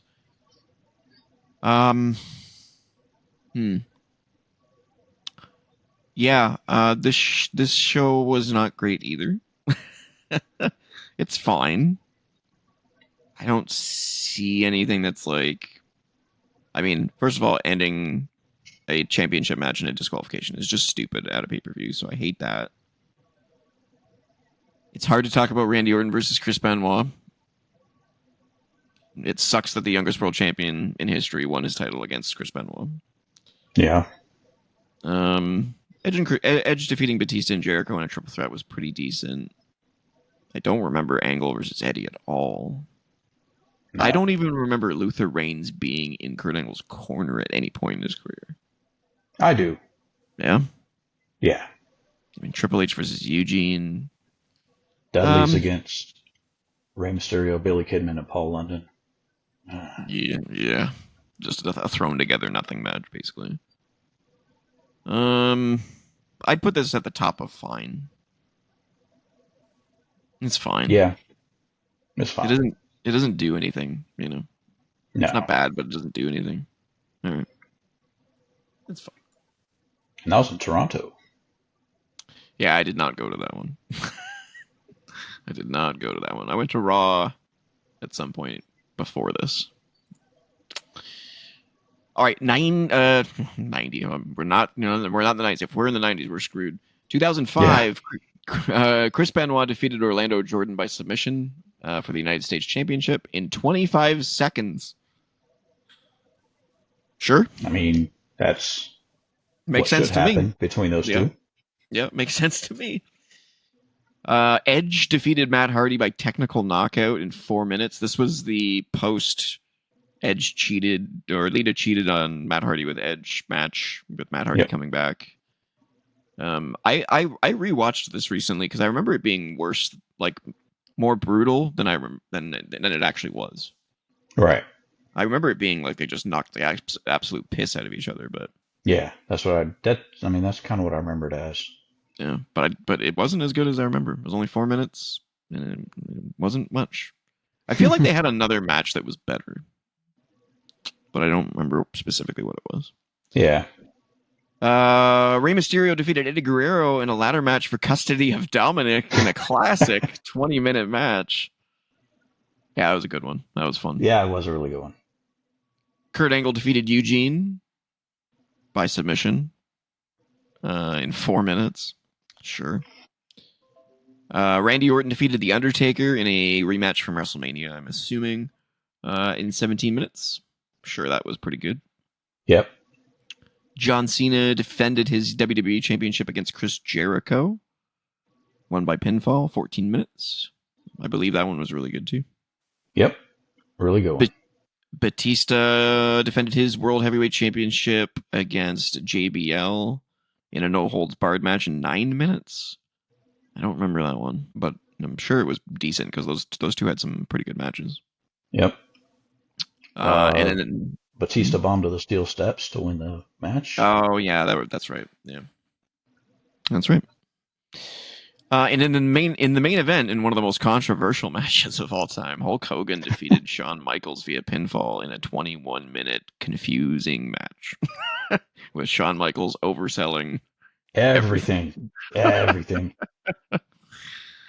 Entertaining, but more funny than anything else. Okay, this one was better than the last one. It's definitely, I would say it's in the good column, but where in the good column? I don't know. I'd say high. I'd say above 97. There's some good ones in here. We got that ladder match was great. I mean, this was Dominic. This was about Dominic. Yeah. It was a really good match. More like Orton and Taker was good. Dominic's a draw. Yeah, he is. He's a draw no matter how old he is. Orton and Taker was good. Cena and Jericho was good. Batista and JBL was good. Hogan and Michaels was what it was. The wrong man won, but was it better than 97? Was it better than Owen and Steve Austin? Was it better than Brett and Undertaker with Shawn as a special guest referee? No, I don't think so. No, I don't think so either. No, but yeah, I think it is better than 92 though, or 99. I think is the second one. Yeah. I think it's better than 99. Yep, I would tuck it between those two. All right, gotta open up some more. 2006, 2007, 2008, 2009.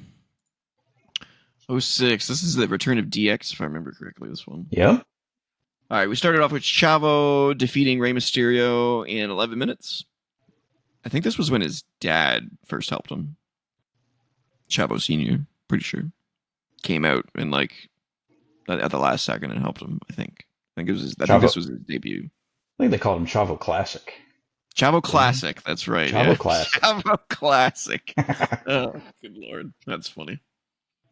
Oh no, this is when we got into ECW crap. Oh yeah, this was WWECW era. We're going downhill here. Big Show defeated Sabu for the ECW World Championship. Yay. 8 minutes. Hulk Hogan defeated Randy Orton in 10 minutes. Why? No one knows. Just the Legend Killer gimmick. Got killed by the Legend. Hogan's last match in WWE. Oh, was it really? Yep. Of course he didn't go out on his back. It's Hulk Hogan. Ric Flair defeated Mick Foley in an I Quit match. I think that one was really good, if I remember correctly. Those two can have a bloody match. Yep. And they hated each other in real life at that time. They did, yeah. Batista defeated King Booker with Queen Sharmell by disqualification. The I Quit match was because Flair was threatening to hit Melina with the bat. Oh, yeah, that story. Yeah. That was a weird story.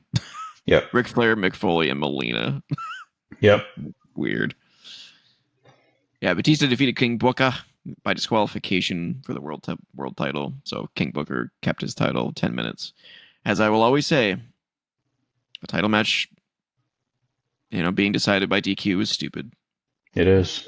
It's cheap booking. It's stupid. It's bullshit. Don't like it. DX defeated Mr. McMahon and Shane McMahon in a tag team match in 13 minutes. This was not the Hell in a Cell match, which was way better. This was a lot of interference, too. Yeah. That was like Spirit Squad, I think, and like Big Show. Spirit Squad and Big Show and Umaga. Oh, Umaga too? Jeez. Yep. And they still lost with all that interference. That's so funny. And then Edge defeated John Cena for the WWE Championship. I don't remember that. Was that just a straight match? Yeah, it was just a singles match. I don't remember that. Okay. Weird. Well, that's not a good sign when you don't remember it. Because obviously I remember him beating John at the Elimination Chamber match. I mean, I remember they had a really good ladder match. Yeah, that was at TLC. Yep. Yeah, I don't remember this match at all. Interesting. Well, I mean, they had so many matches that... Yeah, they did. That's true. They had to do something special to remember specifically, to remember one specific match. Yeah. And that's just not one that stands Okay. out. Yeah, this pay-per-view doesn't seem great. I know I sound down all the time, but like it doesn't seem great. There's basically better versions of all of these matches. You know, Yeah, Chavo and there Ray is. was decent, but they had a better match at a different show. Big Show and Sabu, who cares? Hogan and Randy was stupid because Randy should have won. Yep. Flair and Foley was good. There was definitely nothing wrong with that match aside from Melina being involved in that. So Yeah. stupid. Batista winning by DQ, stupid. DX and the McMahons had better matches, and Edge and Cena had better matches. So like this was just, I don't know, this was not a great show. Low, fine, maybe even bad. I can't say it's bad. It's just not as good as other ones, so I'd say it's fine. But where in fine? What was 2003? That was the one with your favorite cover, the Elimination Chamber. It's better than that one. That one at least. Actually, no. Yeah, no, it's better than that one. That was the only good match on that card was Taker and Lesnar, really, and the Fatal And then Four what? Way match. And then what's the one above that? 90? 95. Is that 95? The one that's right above 2003? Oh, that's 88. Right above 2003. Oh, 90. Oh, yeah. Sorry, yeah, you're right. 1990. Yeah. You're right. That was the Ultimate Warrior defeating Rick Rude in the main event. Hulk Hogan defeating Earthquake. Randy Savage defeating Dusty Rhodes in 2 minutes. I think it's better than that, yeah. Yeah. I'd put it between that and 94. Okay. I will agree. So 2006. That in 94, you said. Okay, yeah, right there. Cool. 2007. Started with Kane defeating Finlay in 8 minutes. 9 minutes almost. Sure. Underrated Finlay in WWE. Oh, yeah, Finlay's amazing. I have nothing against Finlay. Finlay's fantastic. But I don't know, Kane and Finlay doesn't strike me as like a fantastic opener. Umaga defended his Intercontinental Championship in a triple threat match, defeating Carlito and Mr. Kennedy. In 7 minutes 35 seconds. I'm glad you were there for me on that. Rey Mysterio defeated Chavo Guerrero in a rematch. Again, they must have had like 80 matches, I swear. Yeah. This is a year later and they fought again. 12-minute match. Not for a title, just fighting. Then we had a battle royal to determine the number one contender of the women's championship. Beth Phoenix won by eliminating Michelle McCool in a 7-minute match. Oof. 7-minute battle royal. They must have been flying out of the ring. Yeah. John Morrison retained his ECW championship, defeating CM Punk. We're not doing so well so far on this show. No, we're not. Triple H defeated King Booker. Just in a regular match, 7 minutes, almost 8. Batista defeated the Great Khali by disqualification.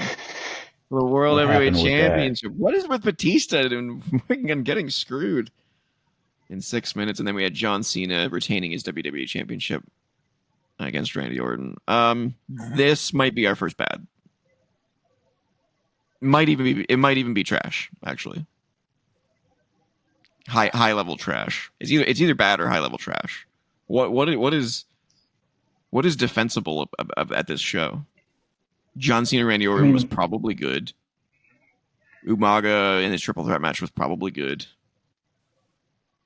Ray versus Chavo was probably good.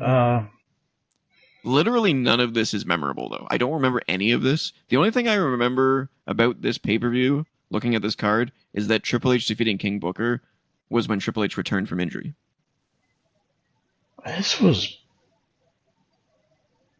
bad. What's on the top of the trash pile? 1991. What was that one? Because I remember thinking that I might move that to bad. or Um, that I could see moving that one to bad. I have to assume that's 91. Yeah, that's 92. No, because 91 is in fine. 91 is the second one in Oh yeah, fine. you're right. So which 90 are we missing? 97 maybe? No, definitely not 97. Oh, 97. Okay, we've got 99. Oh no, this is 92 right here, right? This is Yep. 98, 97, 99, 99, it's 96, 96, 95, 91, 90. 94. Which one are we missing? 3? There's 90 right next to 2103. 91 is Yeah. there. 0, 92 1, there. 2. There's no 3. So Yeah, it's that got to must be be 93. must be 3. All right. So what was 93? Oh, that was the one with Yoko. Yoko and Lex. Yeah. Yeah, that was bad. And Undertaker and Giant Gonzalez and Brett and Doink. Yeah, that was bad. I don't know. I think it's true. You know what? Let's put it at bad. Yeah, we'll It's put it at not. bad. It's not as bad as that. That as you know, No. 93 was pretty bad.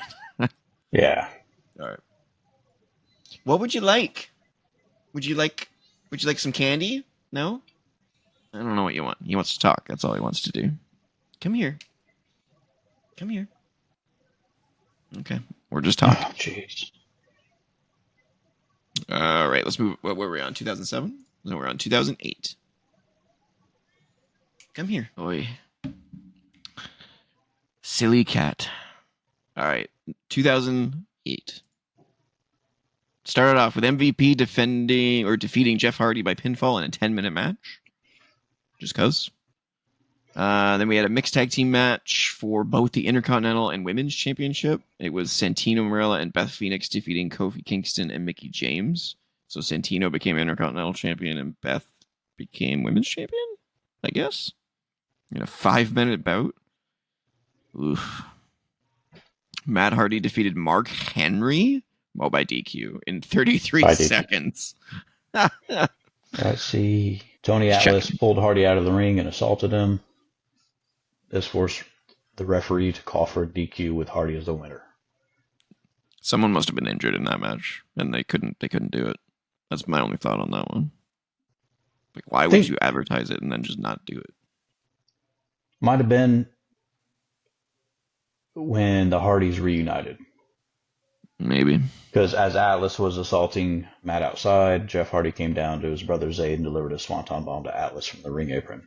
To Atlas. Yeah, to Tony Atlas. That's funny. The 70-year-old guy at the time, probably. Yeah. Well, this was 15 years ago, so maybe 55. Yeah. True. CM Punk defended his World Heavyweight Championship against JBL. He won by pinfall in a 10-minute bout. I don't remember that one either. Nope, I don't remember either. I mean, this was during one of his first 2 reigns where he was a babyface. I know that. Yeah. Which both didn't go very well. Actually, no. The first one he was a babyface. The second one is when he switched over to. Wasn't the second one where he switched over to the straight edge society stuff? Yeah, I think so. Yeah, so this must have been during his first reign. Because he wouldn't have faced Bradshaw as a heel. Triple H defended his WWE Championship against the Great Khali, won by pinfall, 10-minute bout. God, 10 minutes of the Great Khali. That must have been fantastic. Yeah. Batista defeated John Cena in a one-on-one match, 13 minutes. And then we had The Undertaker defeating Edge in a Hell in a Cell match, 26 minutes. Very strange that the championship matches were not the main events. The last 2 matches were both singles matches. Odd. Very, very odd pay-per-view.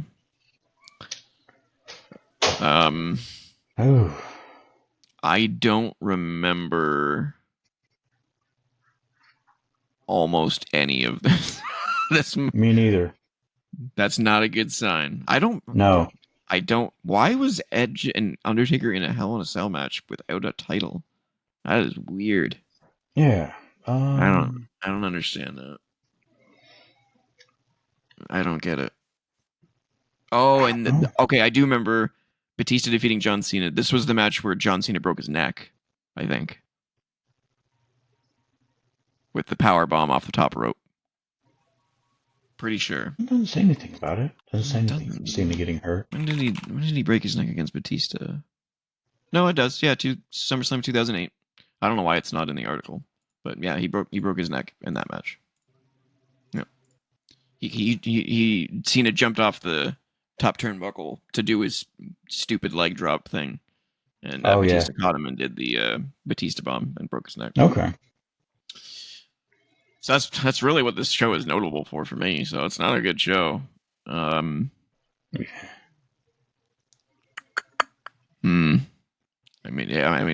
It's clearly not memorable.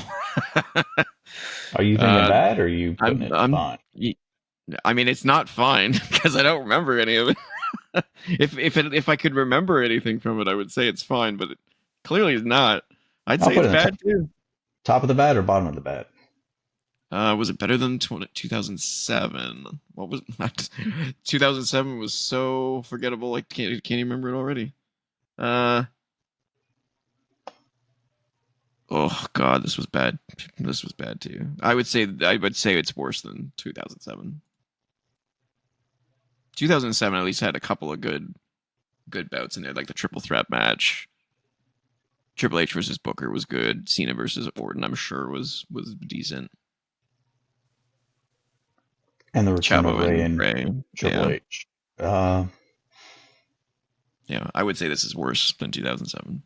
Yeah, we'll put it below 2007. Yeesh. The dark years of WWE, seemingly. Yeah. All right, 2009, we've got Rey Mysterio defeating Dolph Ziggler in a singles match for defending his WWE Intercontinental Championship in 12 minutes. I'm sure that was pretty good.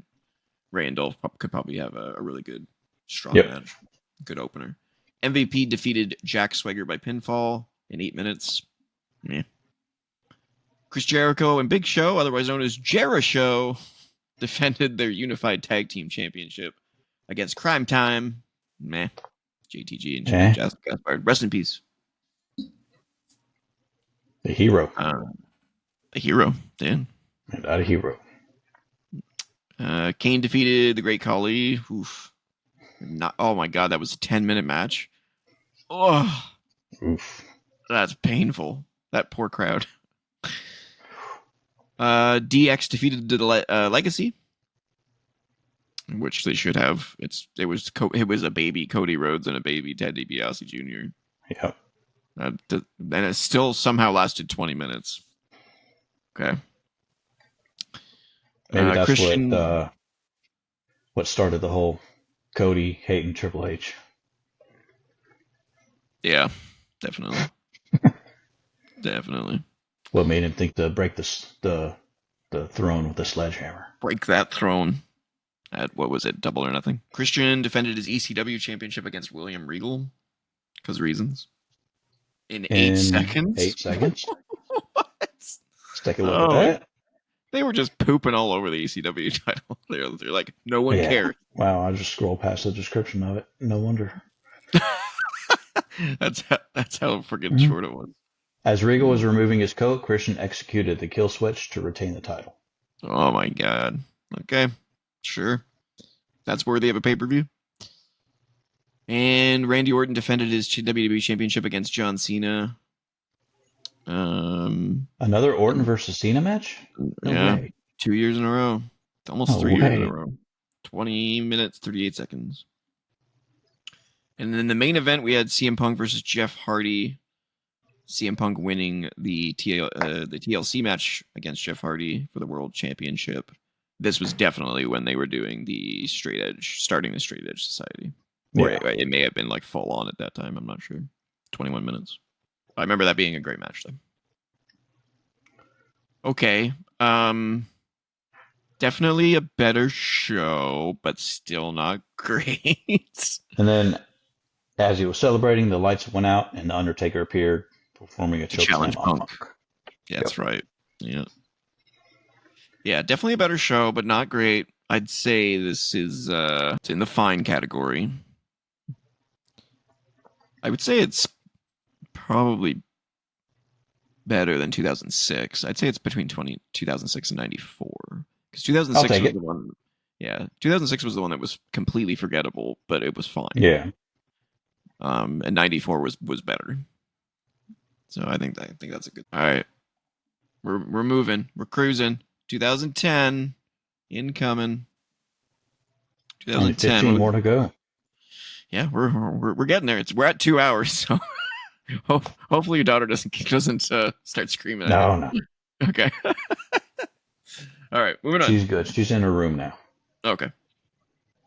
We kick things off with Dolph Ziggler defending his Intercontinental Championship against Kofi Kingston in a no contest. That's Dolph with Vicky. With Vicky, yeah. Go get it, Vicky. 7 minutes.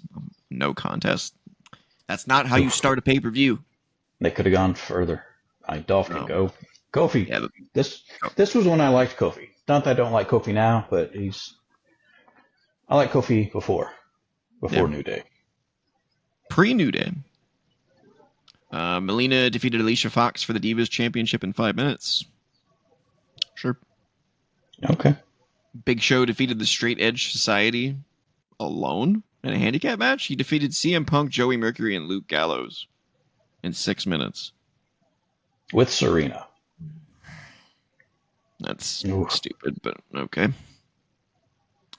Randy Orton defeated Sheamus by disqualification for the WWE Championship match in a last chance match, which means if anyone interfered in the match, they would be suspended indefinitely. Had Randy Orton lost, he would never get a shot at the title as long as Sheamus was champion. So what caused the DQ? Let's see. 18 minutes.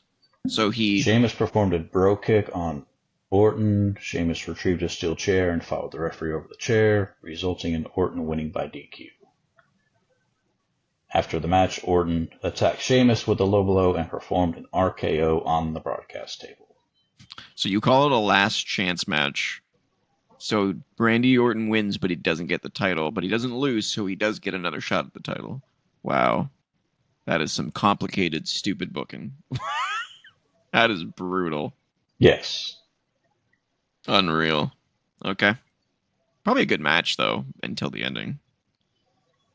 Oh, man. Okay. Kane defended his world championship against Rey Mysterio. That must have been a rematch because he pinned Rey at Money in the Bank to win the title. Okay, match. 13 minutes. After the match, Kane attempted to put Mysterio in a casket, but the Undertaker when he opened the casket, Undertaker was inside, and Kane delivered a tombstone piledriver to the Undertaker.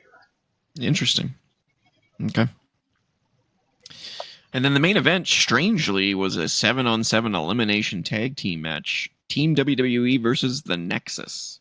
Team WWE was made up of John Cena, John Morrison, R-Truth, Bret Hart, Edge, Chris Jericho, and Daniel Bryan. The Nexus, of course, was made up of Wade Barrett, David Otunga, Justin Gabriel, Heath Slater, Darren Young, Skip Sheffield, otherwise known as Ryback, and Michael Tarver. And this was a 35-minute match. Cryback, yeah. He's a freaking weirdo. God. He is. He's a strange cat. Yeah, this was stupid. I'm gonna say, even at the time I was like, really? You're just shoving Bret Hart in this match? Okay. Sure. Why not? Supposedly the finish was changed. The Nexus was supposed to win. However, Cena asked for the finish to be changed. Oh. Because they didn't want to lose. Yeah, wasn't it John Cena took out it was like Cena versus 3 members or something at the end? And he took all 3 of them out. Think so. Yeah. Okay. Bad show. This can't be a good. The opener was good. The women's match, I'm sure, was a dud. You mean the opener that ended in a no contest? Oh, okay. This is trash. Throw it in the trash. This is trash. This can't be. It's the Big Show versus the Straight Edge Society handicap match. And he won. And won. This is trash. This is Randy Orton and Sheamus DQ. Come on now. This is. Yeah. You know what? Is it okay? Is it worse than what was it? 93, 93 and 89 are the other trash ones. Yeah. Okay, let me look at 93. Worse than Brutus Beefcake in the main event. Oh, is that what 89 was? Yeah, that was 89. I say yes. I say it's worse. Well, it's definitely worse than 93. Let me look. What was 89? That was Hogan and Beefcake. Hogan and Brutus versus Savage and Zeus. Oh yeah, this was worse than that. Oh yeah. Oh my God, we have our new champion of garbage, SummerSlam 2010, taking over the low spot. God, that's an awful show. Good Lord. Imagine paying money to go see that in person. Where was that? I feel bad for those people. Jesus. That was Los Angeles. Oh. After having the stellar WrestleMania 21, you get that garbage. That hot garbage. All right, let's move on. 2011 started off with Kofi Kingston, John Morrison, and Rey Mysterio defeating The Miz, R-Truth, and Alberto Del Rio in that 9-minute, 40-minute opener. Sure, I'm okay with the opening with that. It's not good, but it's not terrible. Mark Henry defeated Sheamus by countout. 9 minutes. I'm sure this was one where they were just fighting outside. Yeah, and they couldn't decide on who to give the nod to, so they were like, let's just have them both lose. And they were just beating the snot out of each other. Yeah. Well, it does say Mark Henry defeated Sheamus, so Sheamus must have got back in the ring. Oh yeah. Kelly defended her Divas Championship against Beth Phoenix in 6 minutes. Oh man, we're going down. We're going down. Kelly won by roll up. Yeesh. She countered the Glam Slam and into a roll up to win.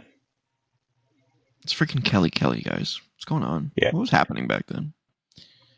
Wade Barrett defeated Daniel Bryan in almost 12 minutes. I'm sure this was pretty good. I don't remember it at all, but I'm sure it was pretty good. Nope. I don't remember. Randy Orton defeated Christian for the World Heavyweight Championship in a no-holds-barred match. 23 minutes. This was fantastic. I do remember that. Yes, match. It was. It was absolutely 5-star. That was great. Now, you say it's 5-star, but did Meltzer say it's 5-star? I could give two shits what Meltzer thinks. Couldn't give anything.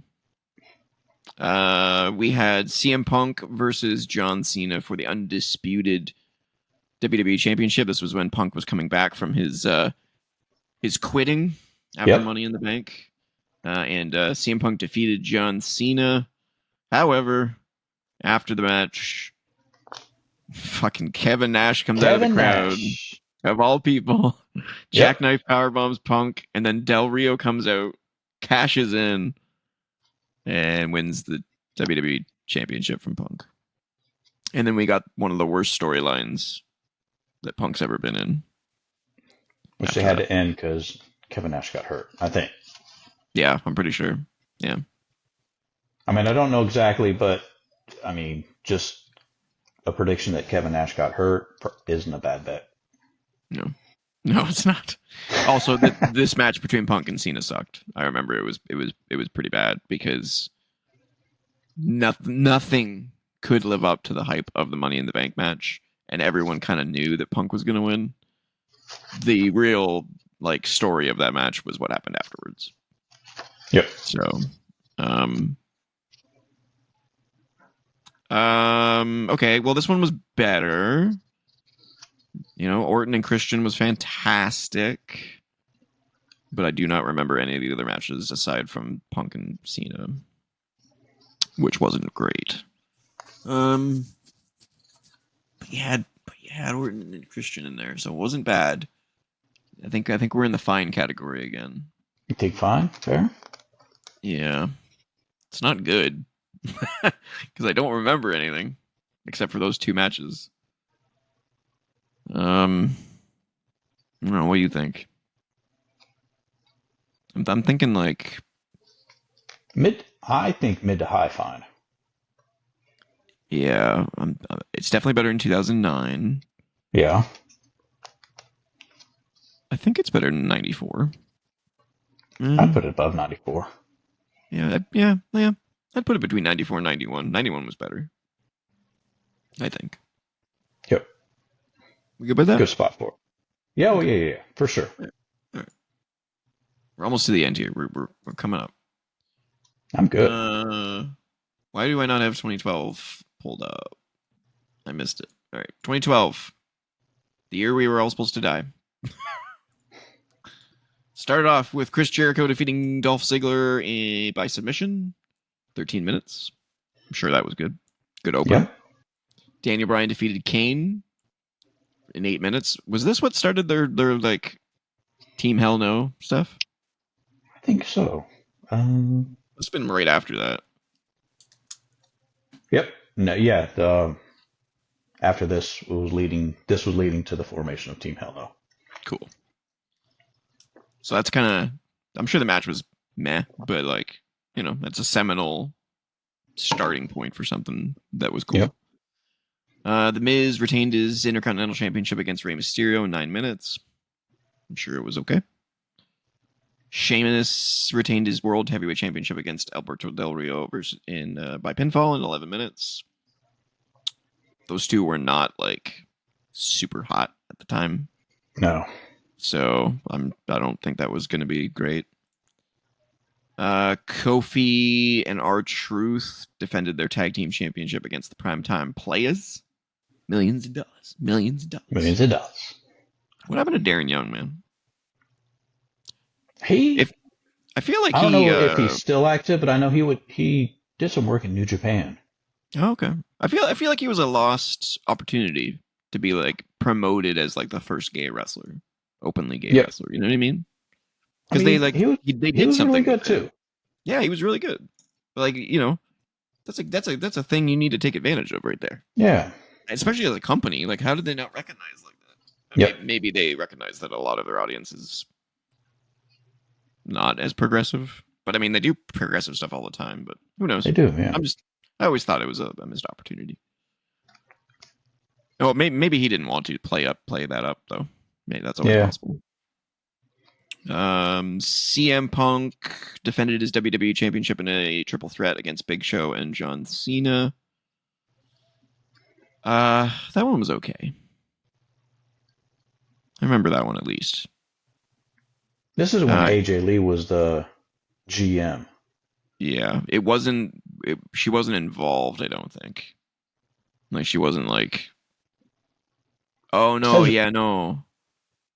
You know, it says originally Cena and CM Punk defeated the Big Show by submission, but the match was restarted by AJ.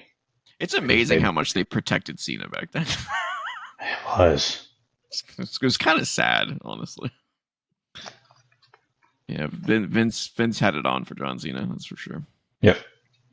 And then in a kind of a dud match, if I remember correctly, Brock Lesnar defeated Triple H by submission in a no DQ match. A no DQ match. Yeah, I don't think that was a great match. Yeah. Okay. Yeah, this wasn't a great show. It was fine. Nah, it might not be fine. It wasn't good. Man, SummerSlams are not as good as I remember them being. Los Angeles against some stinkers. Oh, is that LA again? Yeah. Oh, no. They did several. I know this is the third one in a row they had in LA. But I know later on in the 2010s they had a bunch in Brooklyn in a row too. Oh, yeah, this might be This might be bad. This might be top of the bad. Yeah, I'm thinking top bad. Either top bad or lowest on fine. But I don't think it was fine. I think there's some badness in here. Yeah, top of the bad. All right. Top of the bad. Oh, why won't you go in there? There you go. All right. 2013. Are you still with me? Are you still awake? Me? Oh yeah, I'm good. I'm good. Everyone else? Yeah, you enjoying it? Hopefully I'm everyone else is good. enjoying this. This is cool. This is fun. It's a walk down memory lane. It is. This one 2013. is in Los Angeles as well. Oh, well, hopefully the curse does not continue. Let's see what happens. We kick things off with Bray Wyatt defeating Kane in a Ring of Fire match. I think this was Bray's debut, like his debut match, not his debut like showing up, but I think this was his debut match. Pretty sure. It was 7 minutes. It's kind of worth noting the dark match was Rob Van Dam versus Dean Ambrose. Oh, before the Shield was it? Yeah. That's interesting. Very interesting. For the U.S. title. That is interesting. Giving a no name title match like that. Very strange. Yes. Cody Rhodes defeated Damian Sandow. That was a good match. 6 minutes. Damian Sandow, underrated. Oh, hugely underrated in ring. That guy could have been a champion. No doubt. Yep. No idea why he wasn't pushed better. No idea. He turned to gold everything he did. He was so good. Not sure what happened with him. Alberto Del Rio defended his World Heavyweight Championship against Christian in 12 minutes. Yeah. They had good matches together. They did. Yeah. Natalya defeated Brie Bella in a match. With a crap load of women at ringside. Yeah. 5 minutes. That happened. Brock Lesnar defeated CM Punk in a no DQ match that lasted 25 minutes, and that was amazing. Yep. That may be my favorite Brock Lesnar match, and it's definitely one of my favorite CM Punk matches. It's so good. I don't know. I love Lesnar. Yeah? Yeah. That was a fantastic match. Absolutely fantastic. Yep. So good. The crowd was on fire for it. So good. 25 minutes. Yeah, it's a long match, and it doesn't feel like it, man. You watch that match, and it's just so good. Yep. Mixed tag team match. Dolph Ziggler and Caitlyn defeated Big E, Langston, and AJ Lee. I remember not caring. No. It was definitely a cool down match from the last one. That was a cool down match between the main event and the Brock Lesnar match. Yeah. And then we had Daniel Bryan defeating John Cena for the WWE Championship with Triple H as a special guest referee until Triple H turned on Daniel Bryan, gave him a pedigree. Randy Orton comes out, cashes in his Money in the Bank, and becomes champion. That was an absolutely fantastic match and an absolute heartfelt crush when Triple H turned on him. I remember that very vividly. Very good moment. Too. Yep. They knew what they had going, man. They were like, oh man, we just got to keep screwing him over, and we're just it's gonna take off. And they were right. Yep. It did end up taking off for the next 12 months. So this was obviously a good show. We had some good stuff on here. We had at least 2 great matches. Probably 3 with the Cody Rhodes, Damian Sandow match. Even Alberto Del Rio and Christian was good. Wyatt and Kane was fine. I hate how they renamed it to a Ring of Fire match instead of Inferno. WWE's stupid renaming bull back in the day. I wonder if Kane fell into a Ring of Fire. Ring of Fire. Ring of Fire. I might get a copyright strike. Kane fell into a burning ring of fire. I love it. Yeah, I can't put it at amazing. I might put this at the top of good though. Well, it's not amazing because I mean we had like Natalya versus Brie Bella. You know, we had Dolph Ziggler and Caitlyn versus Big E and AJ. You know what? I got something for you. Okay. Okay. We can put this at the top of good. Okay. But remember, 97 is the one with Stone Cold and Owen Hart and Shawn and Undertaker. No, Bret and Undertaker with Shawn as the referee. Right? You want to move that to amazing. Move that to the bottom of amazing, and then put this at the top of good. Where would you put that? Is that the way? Is that the way you would put it? Yeah, Just, yeah. Okay. You know what? I'll agree to that. I'm not against that idea. Because of what the 97 one meant. That's what the the screw job. Yeah, there's a lot of important moments. A lot of aftermath coming from that. Yeah, one. for sure. All right, I'm okay with that. 2014 kicked off with Dolph Ziggler versus The Miz. In Los Dolph Angeles. Ziggler again. Again. That's brutal. Dolph Ziggler defeating Miz for the Intercontinental Championship. Is that all they did back then? Was just Ziggler and Miz fighting? Seems like or Dolph coming out first. Yeah. Paige defeated AJ Lee for the Divas Championship. I think this was this wasn't the 5-second one or whatever on Raw. This was a rematch, I guess, at some point. I'll just say it. Controversial opinion. I think Paige is highly overrated. Current Paige, yes. Paige from 2014, no. I think she stood out because everyone else was garbage back then. Exactly. Yeah. But I don't think she was that amazing. She was good, but she's not. I never believed her character, ever. She just kind of seemed like a fangirl that wasn't like a wrestler to me. That's what AJ Lee was to me. Oh, interesting.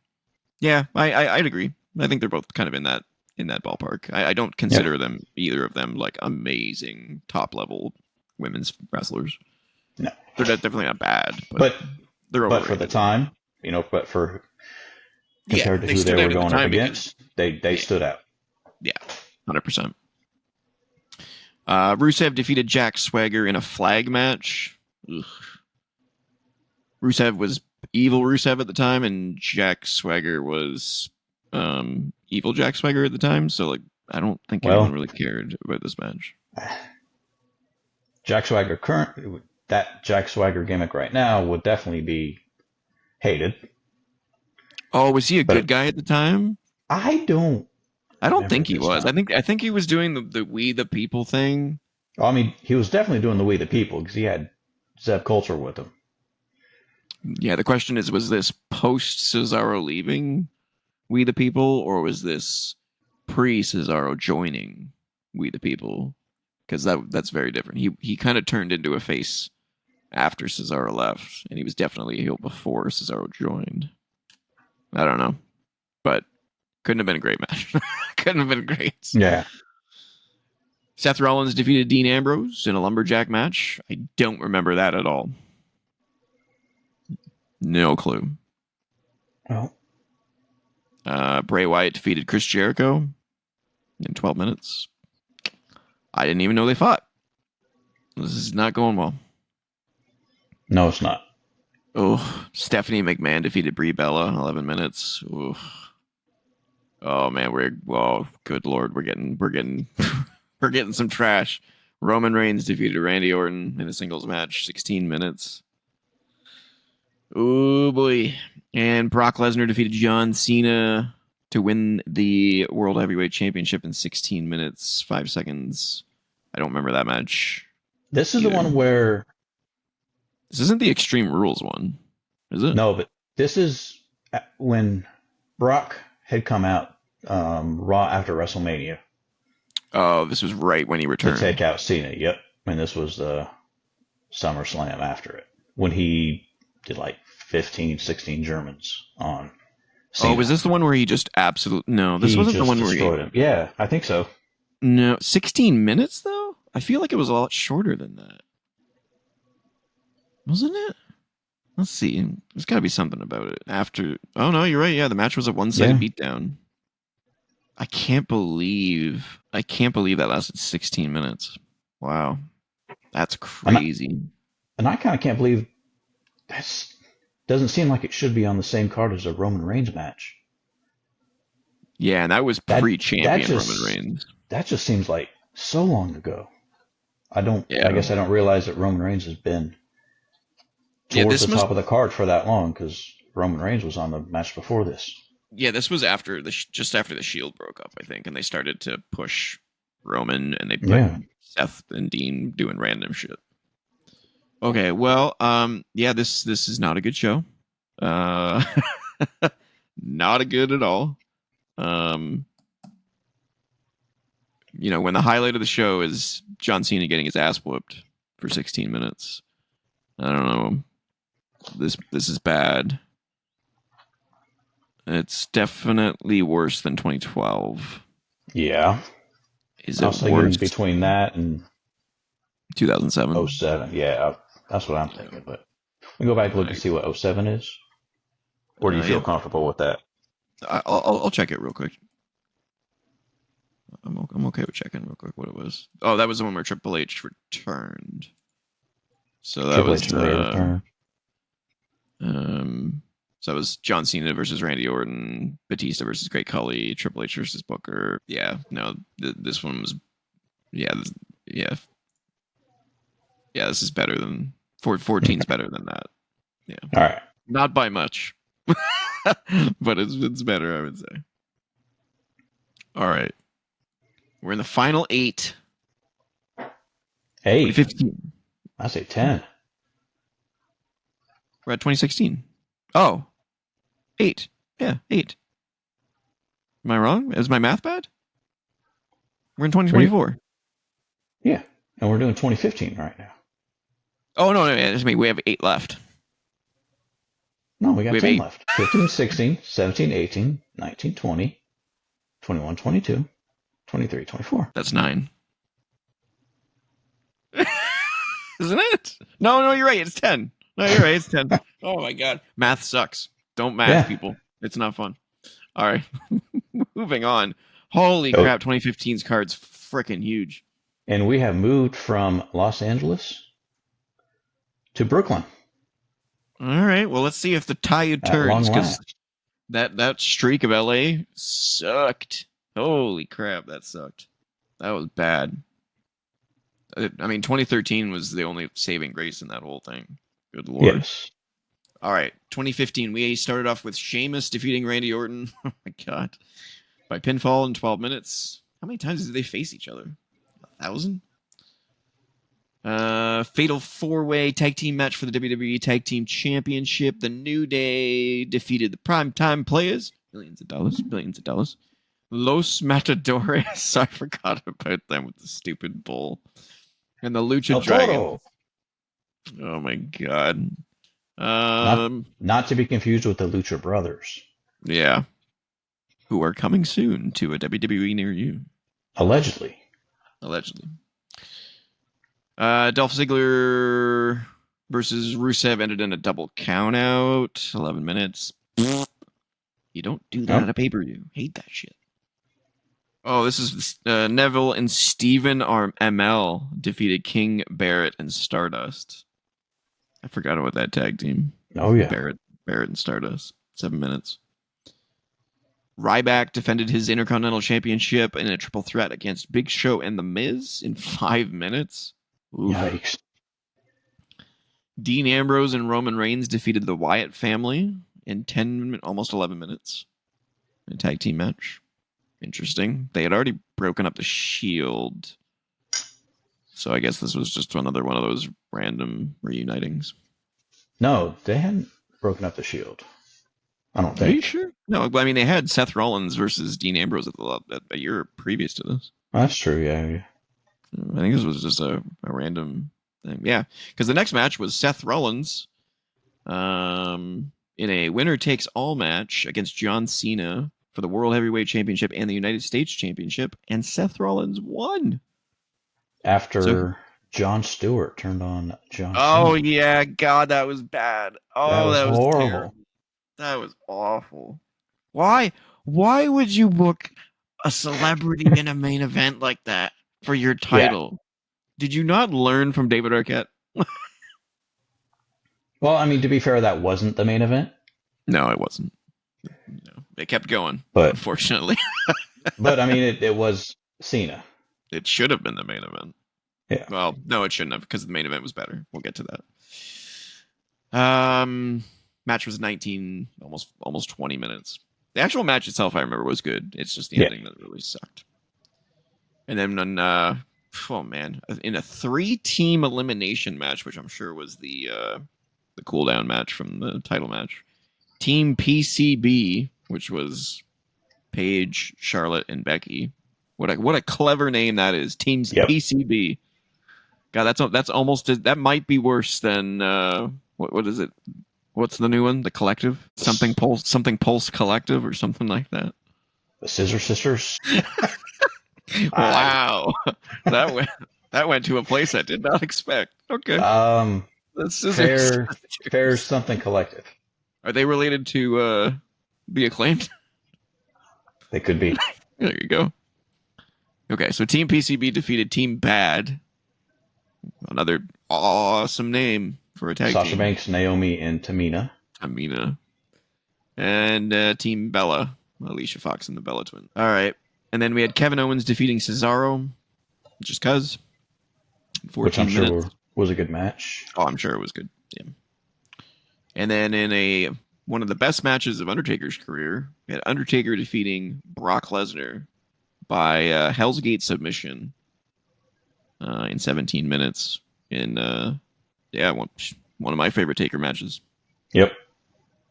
The classic laugh where they both sit up and laugh at each other, and the Lesnar's giving the finger. Yep. As he's passing out to the As he's Hell's passing Gate. out. Yep. So good. Okay, well, this pay-per-view was extremely bloated. There was way too much on this card. Highlights, obviously, Taker and Lesnar, Kevin and Cesaro. And Taker and Lesnar. Yeah, I said that one already. That's really only two. Yeah, that's not good. my point. Yeah, that was my point. Definitely not. I wouldn't say it's. I think it's not bad because of those two matches, but where would it go? It's better than 2006 because that was the definition of fine. Not much better than that. Yeah, I wouldn't put it much higher than that. Yeah, I'd say just above 2006. Man, it's crazy. All right, 2016.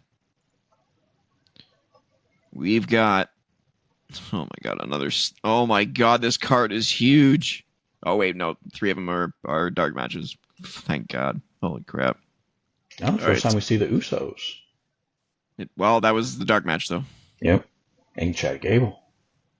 Yep. Oh wow, they put a lot of people on that. Holy smokes. That's a 12-man tag team match. It's a 12-man. Yeah. That's what you call a dark match. Yeah. All right. The actual show kicked off. That's like something you would see in a AEW dark match. Yeah. An AEW pay-per-view. Well, a buy-in match or whatever. 0 hour. 0 hour, yeah. The actual show kicked off with Chris Jericho and Kevin Owens defeating I guess they didn't have a real tag team name, did they? No, Enzo Amore and Big Cass. Enzo and Cass. Yeah, Enzo and Cass. That was a good match. I do remember that. Yep. One. I loved Enzo and Cass, man. They were so good. And Jericho. In the time leading up to the Best Friends. Yep. Jericho and Owens, Festival of Friendship, in that whole the build. Festival of Friendship. Love it. Yep. Charlotte defeated Sasha Banks to become the women's champion. That was a great match. Yeah. 15 minutes, almost 14. The Miz defeated Apollo Crews, defending his Intercontinental Championship in 5 minutes. Meh. AJ Styles defeated John Cena in 23 minutes. This was good. That was an absolutely fantastic match. Wasn't as good as the Royal Rumble match later on, but it was still absolutely fantastic. Luke Gallows and Carl Anderson defeated the New Day to win the WWE. Oh no, it was by disqualification to not win the WWE Tag Team Championship with Jon Stewart. Oh, why is he back? Shoot, John. In New York.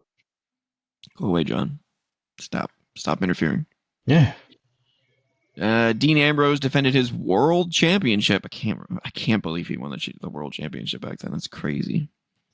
And then successfully defended it against Dolph Ziggler. It's funny. 15-minute match. Completely forgot that was a thing. And we had our filler match. Nikki Bella, Natalya, and Alexa Bliss defeated Becky Lynch, Naomi, and Carmella. This is all before the women's evolution. This was in the middle of the beginning of it. Yeah, that's right, because we had Charlotte versus Sasha. Yeah, the whole team the year before the PCB. That was the real start. Yeah. They were introducing people. Yeah. Yep.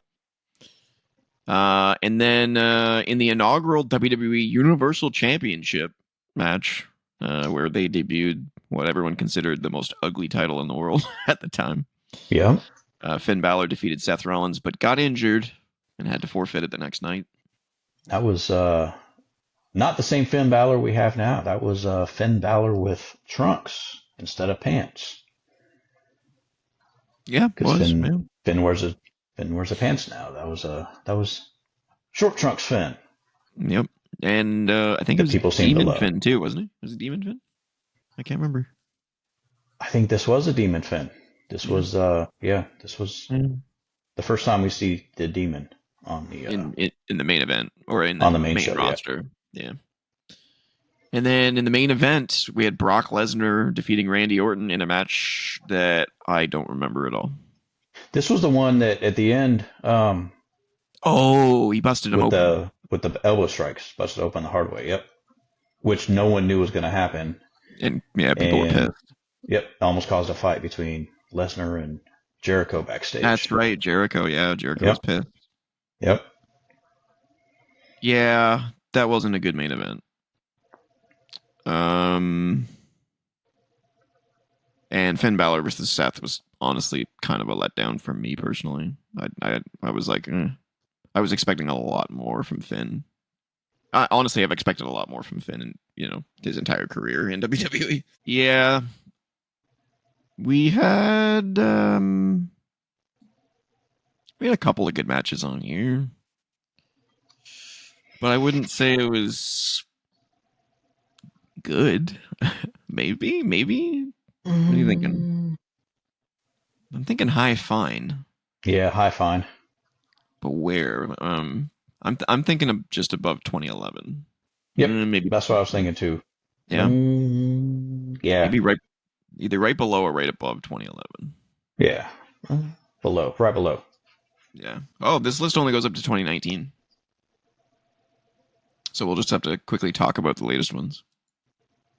Didn't even notice that this tier maker didn't go that high. All right, 2017 kicked off with John Cena versus Baron Corbin, defeating Baron Corbin in 10 minutes 15 seconds. Oh. Natalya defeated Naomi for the SmackDown Women's Championship. Natalya is another one. I'm probably gonna get a lot of hate for this, but I think she's overrated as well. She's a workhorse, but she's not great. She's just fine. She could be. I think it's just the way that she's booked. Yeah. It's possible. I just think she's just that go-to person when you don't have anything else. But that you don't, you know what I mean? Like just old reliable.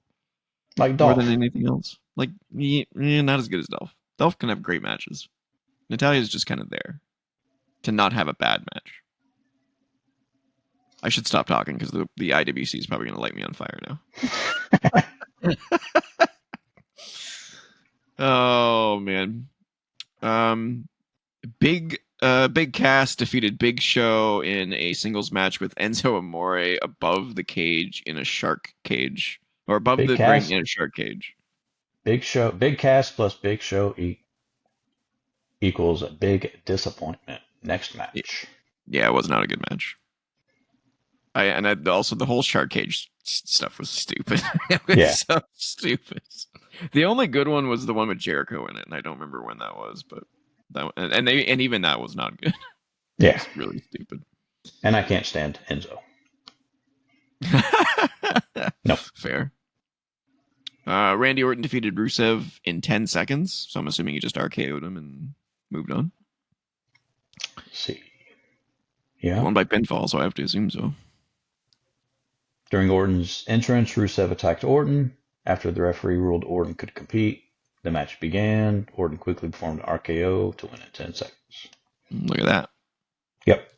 What a waste of talent.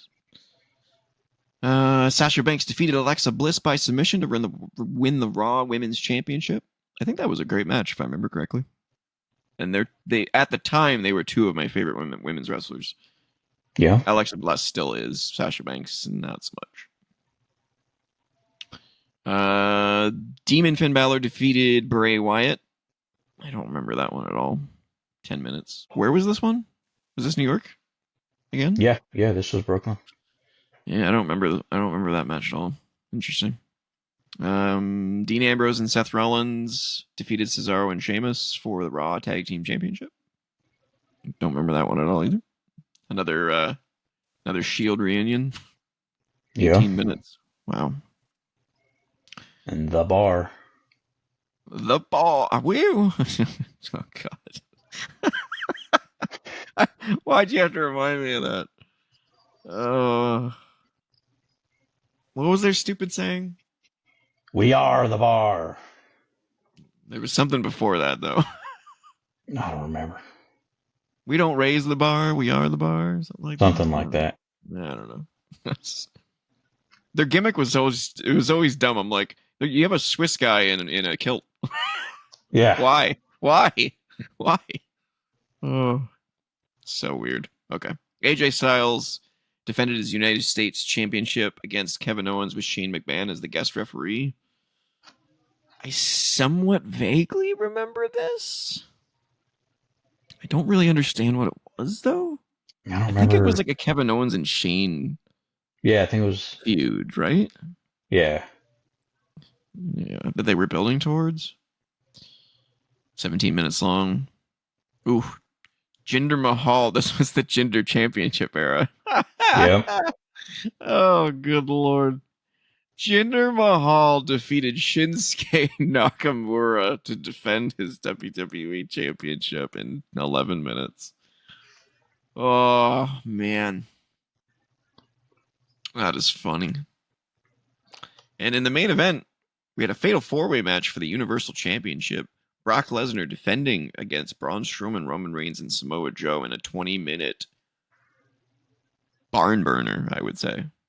I remember it just being chaos. Chaos and probably some hard shots. Oh, yeah. Yeah, this was a good match.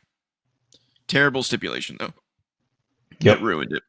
Had Lesnar lost the title, he and Heyman would have to leave WWE. And it was obvious at the time that they were not going anywhere. Nope. But the match itself was fantastic. Okay. Wow. A bloated pay-per-view again. We had a good women's match. AJ and Kevin Owens was good. AJ and Kevin, and the main event was good. I think this is another fine one. Oh my God. I can't believe it. SummerSlam deserves better than this, man. It's got a really bad legacy. I don't know. I'd put it top of the bad. Wow. Yeah. Top of the bad. Okay, I wasn't going to go that bad. I don't know. It had 3 great matches. But it did have a lot of stinkers, though, too. A lot of stinkers. I would meet you in the middle and put it at the bottom of fine. Okay. If you're okay with that.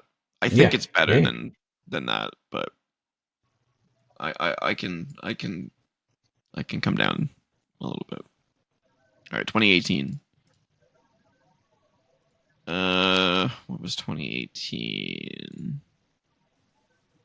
2018 started off with Seth Rollins. Brooklyn again. Okay. Seth Rollins defeated Dolph Ziggler for the Intercontinental Championship in 22 minutes. That was a great match. The New Day won the SmackDown Tag Team Championship against the Bludgeon Brothers. Rest in peace. Harper in almost 10 minutes.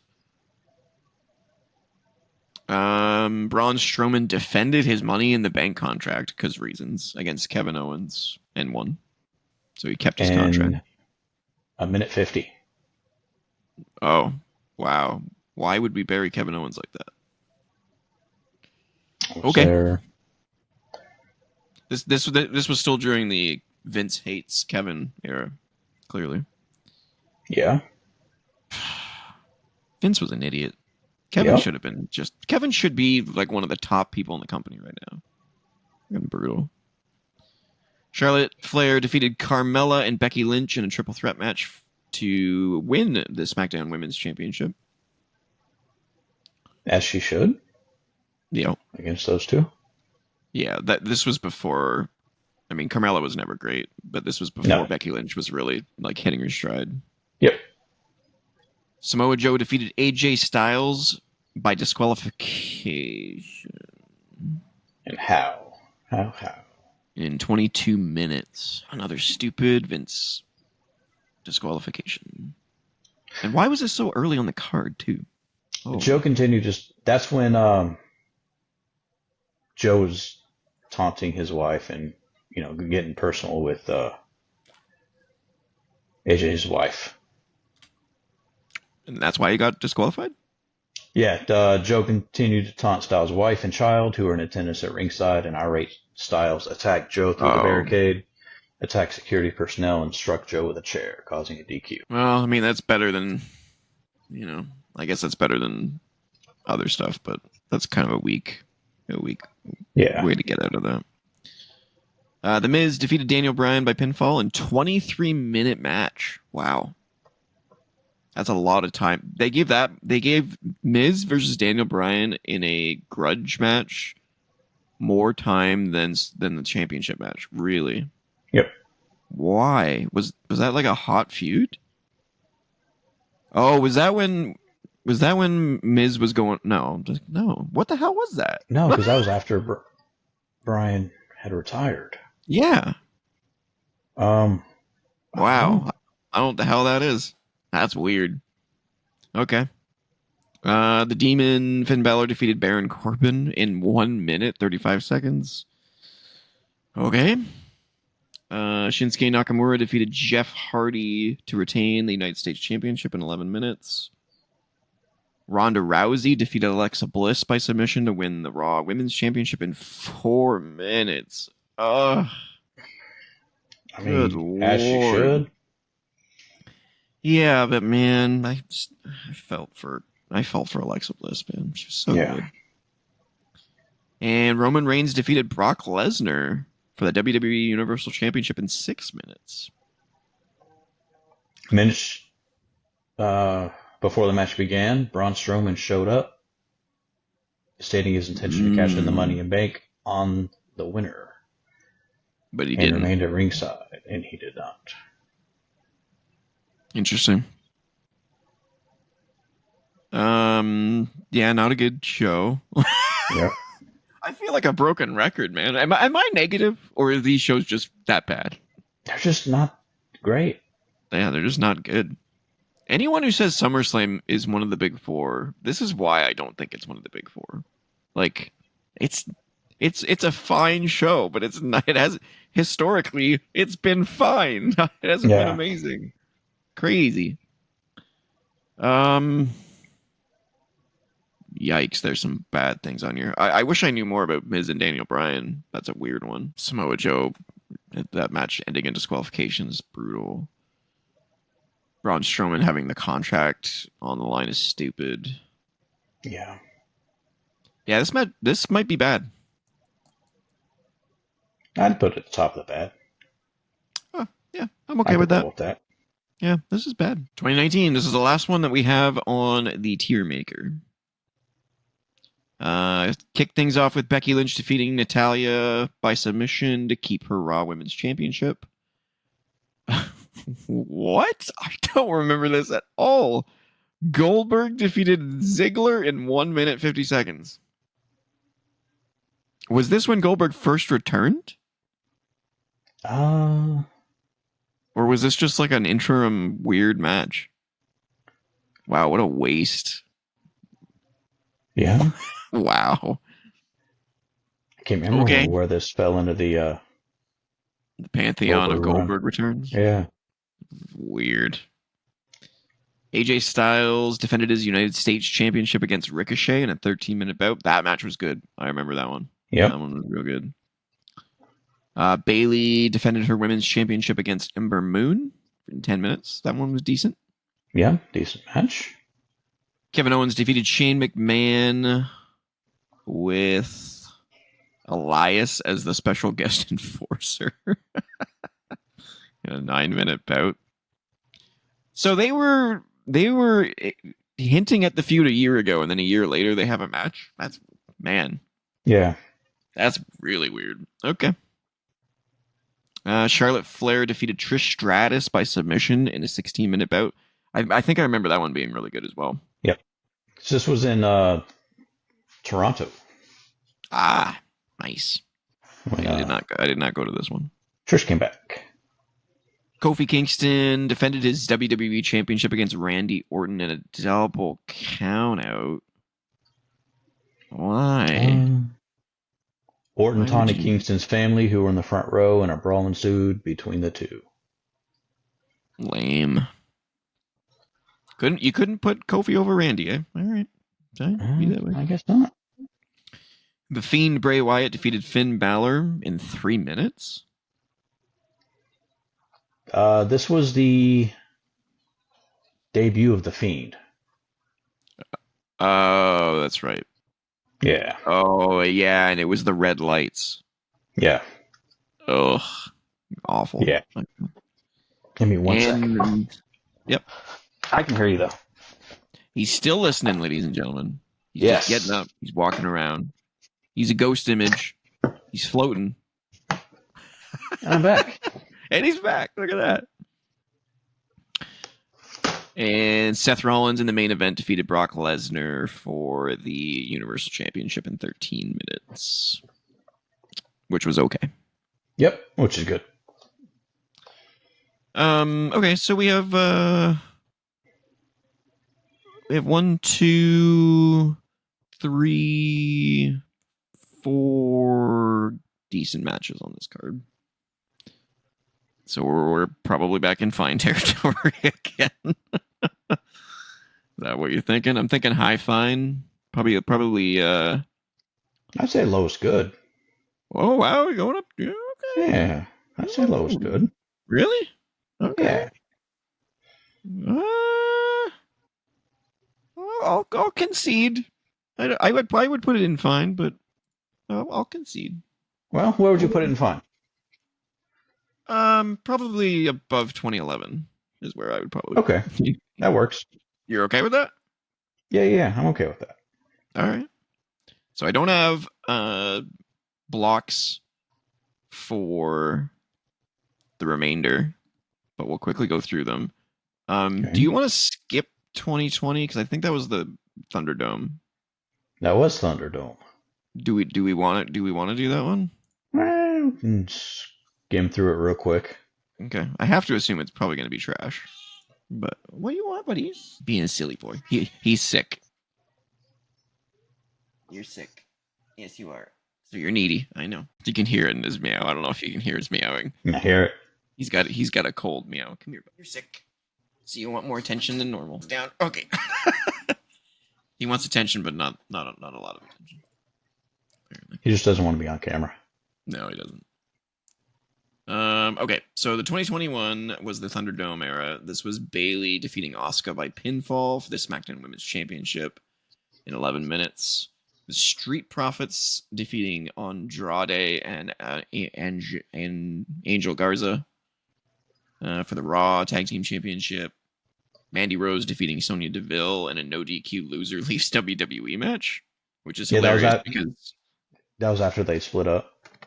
Which is funny because Sonya Deville is still in WWE and Mandy Rose is not. Yeah. Seth Rollins defeated Dominic Mysterio in a street fight. Full disclosure, I did not watch during COVID. This is not the eyeball match. I know that. That's when you know, I forget the Messiah. He was a Monday Night Messiah because he Yeah. had Buddy Murphy with him, and Yeah. I think the AOP at some point were AOP. with him. Yeah. Yep. I do know about it, but I didn't Yeah. watch it. Couldn't stand the fact that there was no crowd. Asuka defeated Sasha Banks to win the Raw Women's Championship. Yep. Drew McIntyre defeated Randy Orton to retain his WWE Championship. And The Fiend, Bray Wyatt, defeated Braun Strowman to win the Universal Championship. Yep. And a Falls Count Anywhere match. Yeah. Couldn't tell you anything about this show. I did not watch. I'd probably put it top of the bad. Top of the bad. Yeah. Okay, well, I can't put it in the actual tier maker, unfortunately, but that is where it would go. Okay. 2021 started off with RK Bro defeating AJ Styles and Omos for the Raw Tag Team Championship. How in 2021? Wow. Yeah, that's crazy. I know. Alexa Bliss defeated Ava Marie. Ava Marie? Eva Marie? All pink? Eva Marie? Remember her? All red version? Oh, all red, yeah. In 3 minutes. With Dewdrop. With Dewdrop, yeah. Piper Niven. Damian Priest defeated Sheamus for the United States Championship in 13 minutes. The Usos defeated the Mysterios for to defend their SmackDown Tag Team Championship. Becky Lynch defeated Bianca Belair for the SmackDown Women's Championship in 26 seconds. I remember that being very controversial. Because it was supposed to be Bianca versus Carmella. And then Becky came out and was like, no. Yep. It's my match. Well, it was originally supposed to be Bianca versus Sasha. But Sasha quit at that time, right? No, could have been COVID. Oh, maybe. Or something to do. No, somewhat COVID related. I think it had to do with Sasha not wanting to get the shot. Oh, really? I didn't know that. Could be. Don't quote me on it, but I think some sheets had something like that. Interesting. Yeah. So she wasn't there for reasons. And Carmella had originally come out, and then Becky eventually came out. Yeah, that was bad. That was not cool.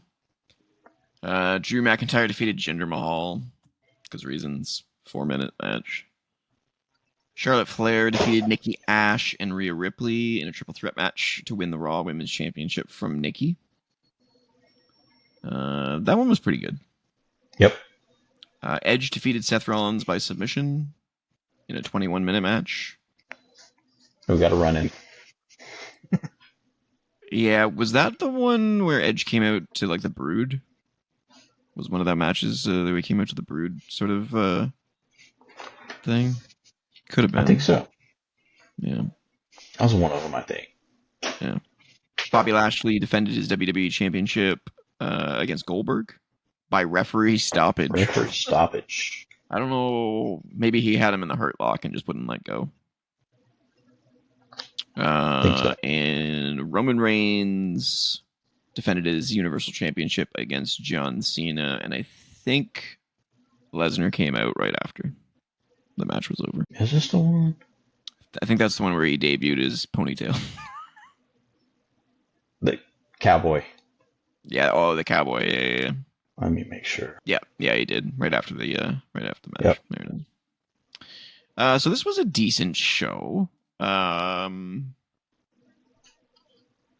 see. Damian and Sheamus was pretty good. The Usos and Mysterios was pretty good. Becky Lynch and Belair was stupid. Drew and Jinder, meh. Charlotte and the triple threat was good. Edge and Rollins was good. Yeah, they never had a bad match. No. Bobby and Goldberg was stupid. But Roman and Cena was really good. And then Brock coming out after. And Brock coming out after was good, yeah. I'd say this was in the goods. Yeah, I'd say definitely good. Where though? Wasn't as good as 2013. I'd say right below 2013. Yeah, I'd put it right below 2013. Now Kitty is getting mouthy. Uh-oh. He's getting mouthy. Right. 2022. Remember, I can't put it in the listing, unfortunately.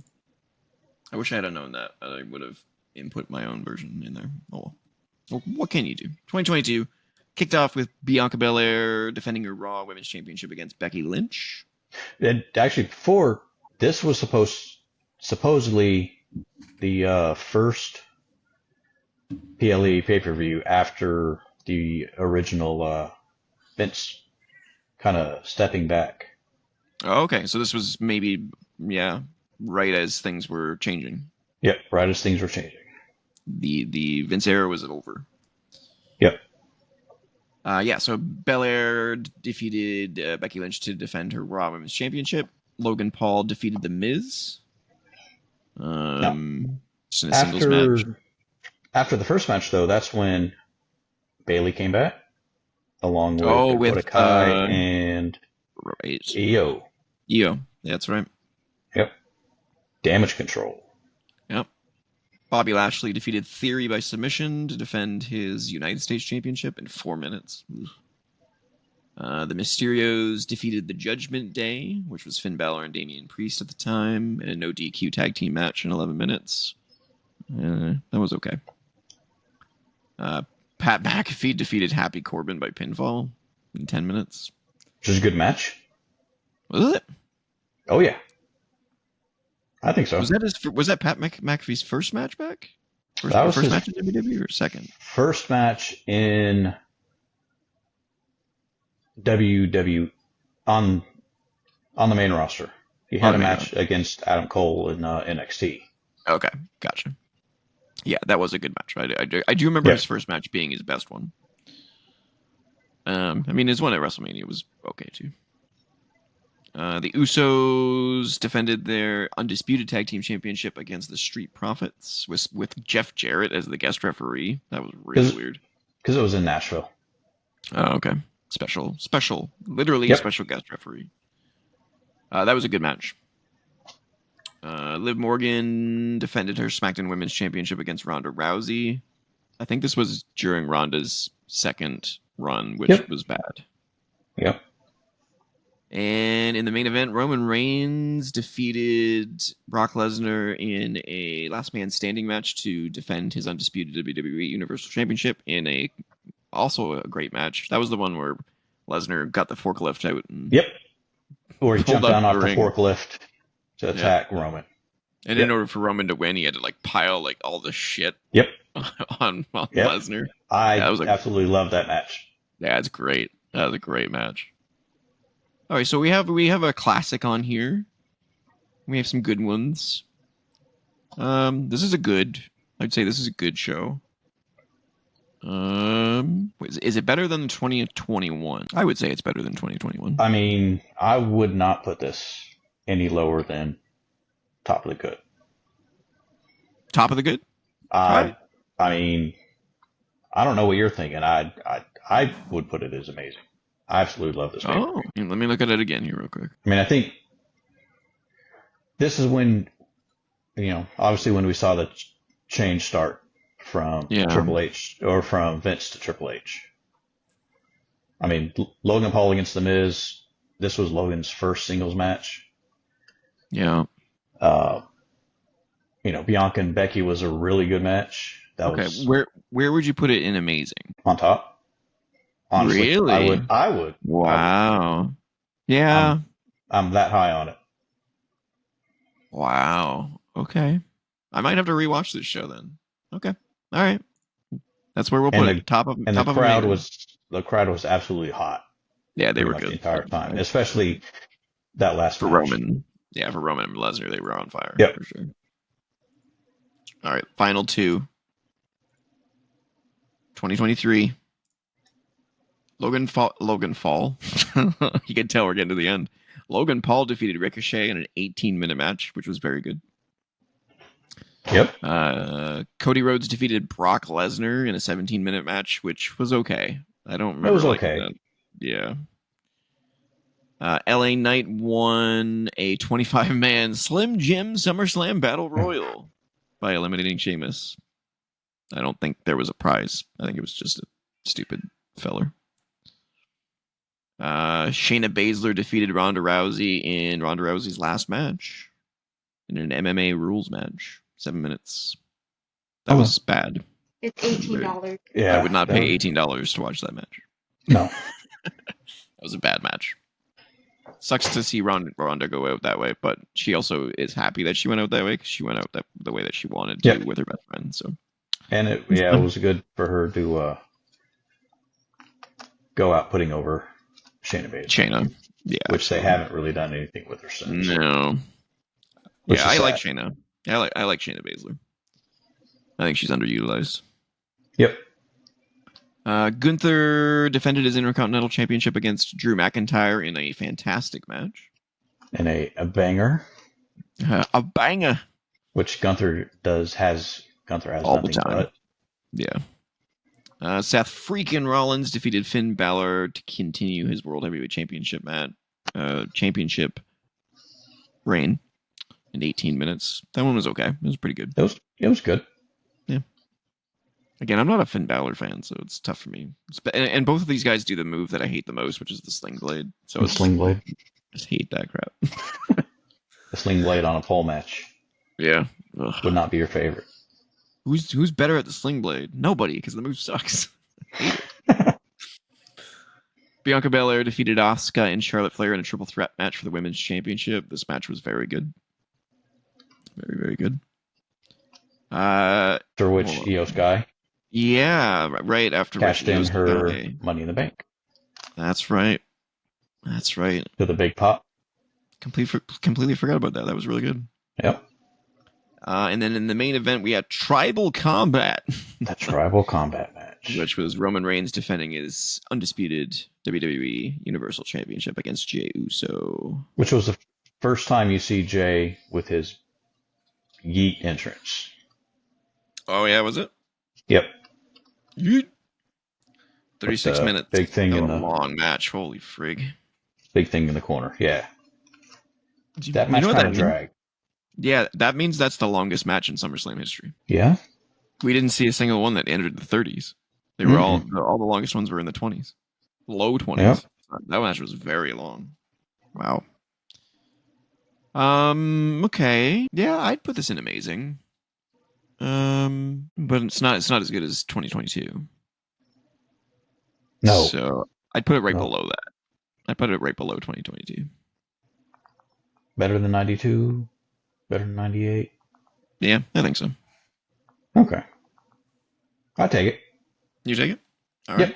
Yep. And then the only one left, the one that we just saw. Liv Morgan defeating Rhea Ripley to retain her Women's World Championship. Braun Breaker defeating Sami Zayn to win the Intercontinental Championship. LA Knight defeating Logan Paul to win the United States Championship.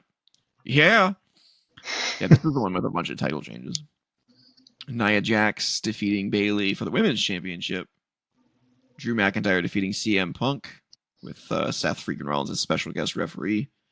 Gunther defeating Damian Priest by technical submission for the World Heavyweight Championship after Finn Balor interfered. Yep. And Cody Rhodes defeating Solo Sikoa in a Bloodline rules match. After the return by the OTC. Yeah. So, I mean, this has to be a GOAT as well, right? There was one match on this card that wasn't all that great, and that was the Braun Breaker Sami Zayn match, and even it was quite good for 5 minutes. Now, but the Cody versus Solo match was okay until the end. What made that match good was Roman. Yeah, for sure. And that was 29 minutes. Yeah, the main event was too long. I completely agree with that. Other than that, and the Braun Breaker being... I mean, the Braun Breaker match was good for what it was. I mean, I remember saying that Braun needed to be decisive. I mean, that was our first... Was that our first one that we had? Picks for? Yeah, it may have been. Yeah. And I remember saying that should be decisive if it was. Okay, let me Well, compare this to the only GOAT that we have, which is the 2000. Oh, the 2000 had the triple threat championship match. It had the TLC match. It had Chris Benoit and Jericho in a 2 out of 3 falls match. It had Lawler and Taz. It had Eddie and Chyna and Val Venus and shit. Yeah. I would say this is a GOAT, but it's below 2000. I don't have a problem putting this as a GOAT, but I say if we put this one as a GOAT, I want 22 as a GOAT. 22? Yeah. Okay. That I can was agree to that. the Roman and Brock in the last man standing. So our GOATs would be 2000, 2022, and 2024. Yep. There we go. And I don't remember 23 being at the top of amazing. And 23 being at the top of amazing. So from top to bottom, the worst pay-per-view in SummerSlam history was 2010. Awful pay-per-view. Awful. Followed by 1989 and 1993. And our bad column is 2008, 2007, 2014. Yeah, that's a 14. 2012, and 2018. Our fine column started with 2017, 2003, 1990, 2006, 2015, 2009, 94, 2016, 2011, 20... What was that one? Is that 13? What's the one beside 2011? 2013? Next to 2011. 15. 13 is at the top of good. Oh, yes, that's 2019 then. Yeah. Beside 2011, 2019. 1991, 2004. What is this one? 2001, 1995, 1988, 1996, 1999. What's the one beside 1999? 4. 2004? 2005? No? Yeah, 2005, I think. Yeah. Yeah. 2013, 1997 in our amazing column, 2022, 1998, 1992, 2023. Yes. And then 2024, 2022, 2000 is our final tally. Holy cramoly. You said 2 to 3 hours. We are at 3 hours, 15 minutes. Hey, it was a good time, though. Yes, it was. That was very fun to go through. Holy crap, that's a lot of wrestling, let me tell you. And just wait till WrestleMania time. Oh my god. 40 WrestleManias to do. I don't even know, man. We'll have to do it before WrestleMania 41. Yeah. Yeah, I agree. A pre-WrestleMania look back through memory lane. I completely agree. And maybe we'll do a Survivor Series one. Yep. Which will be harder, I think, because I don't. That pay-per-view is also not as great as people think it is. No, it definitely went through a dry spell for a long time. Absolutely. But thank you for, if you're still here, following along with us. Thank you for joining this tier maker for the SummerSlam pay-per-view extravaganza, if you want to call it. If you need to reach me, if you want to reach me, you can reach me at COE_TJ on Twitter. And I'm at Cull2K, CULL, number 2, letter K.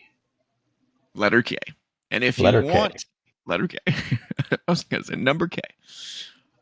If you want to email in your questions, you can email them to co.op.podcasts@gmail.com. This has been the first ever Wrestling Renaissance Run-In. And we are out. We are out.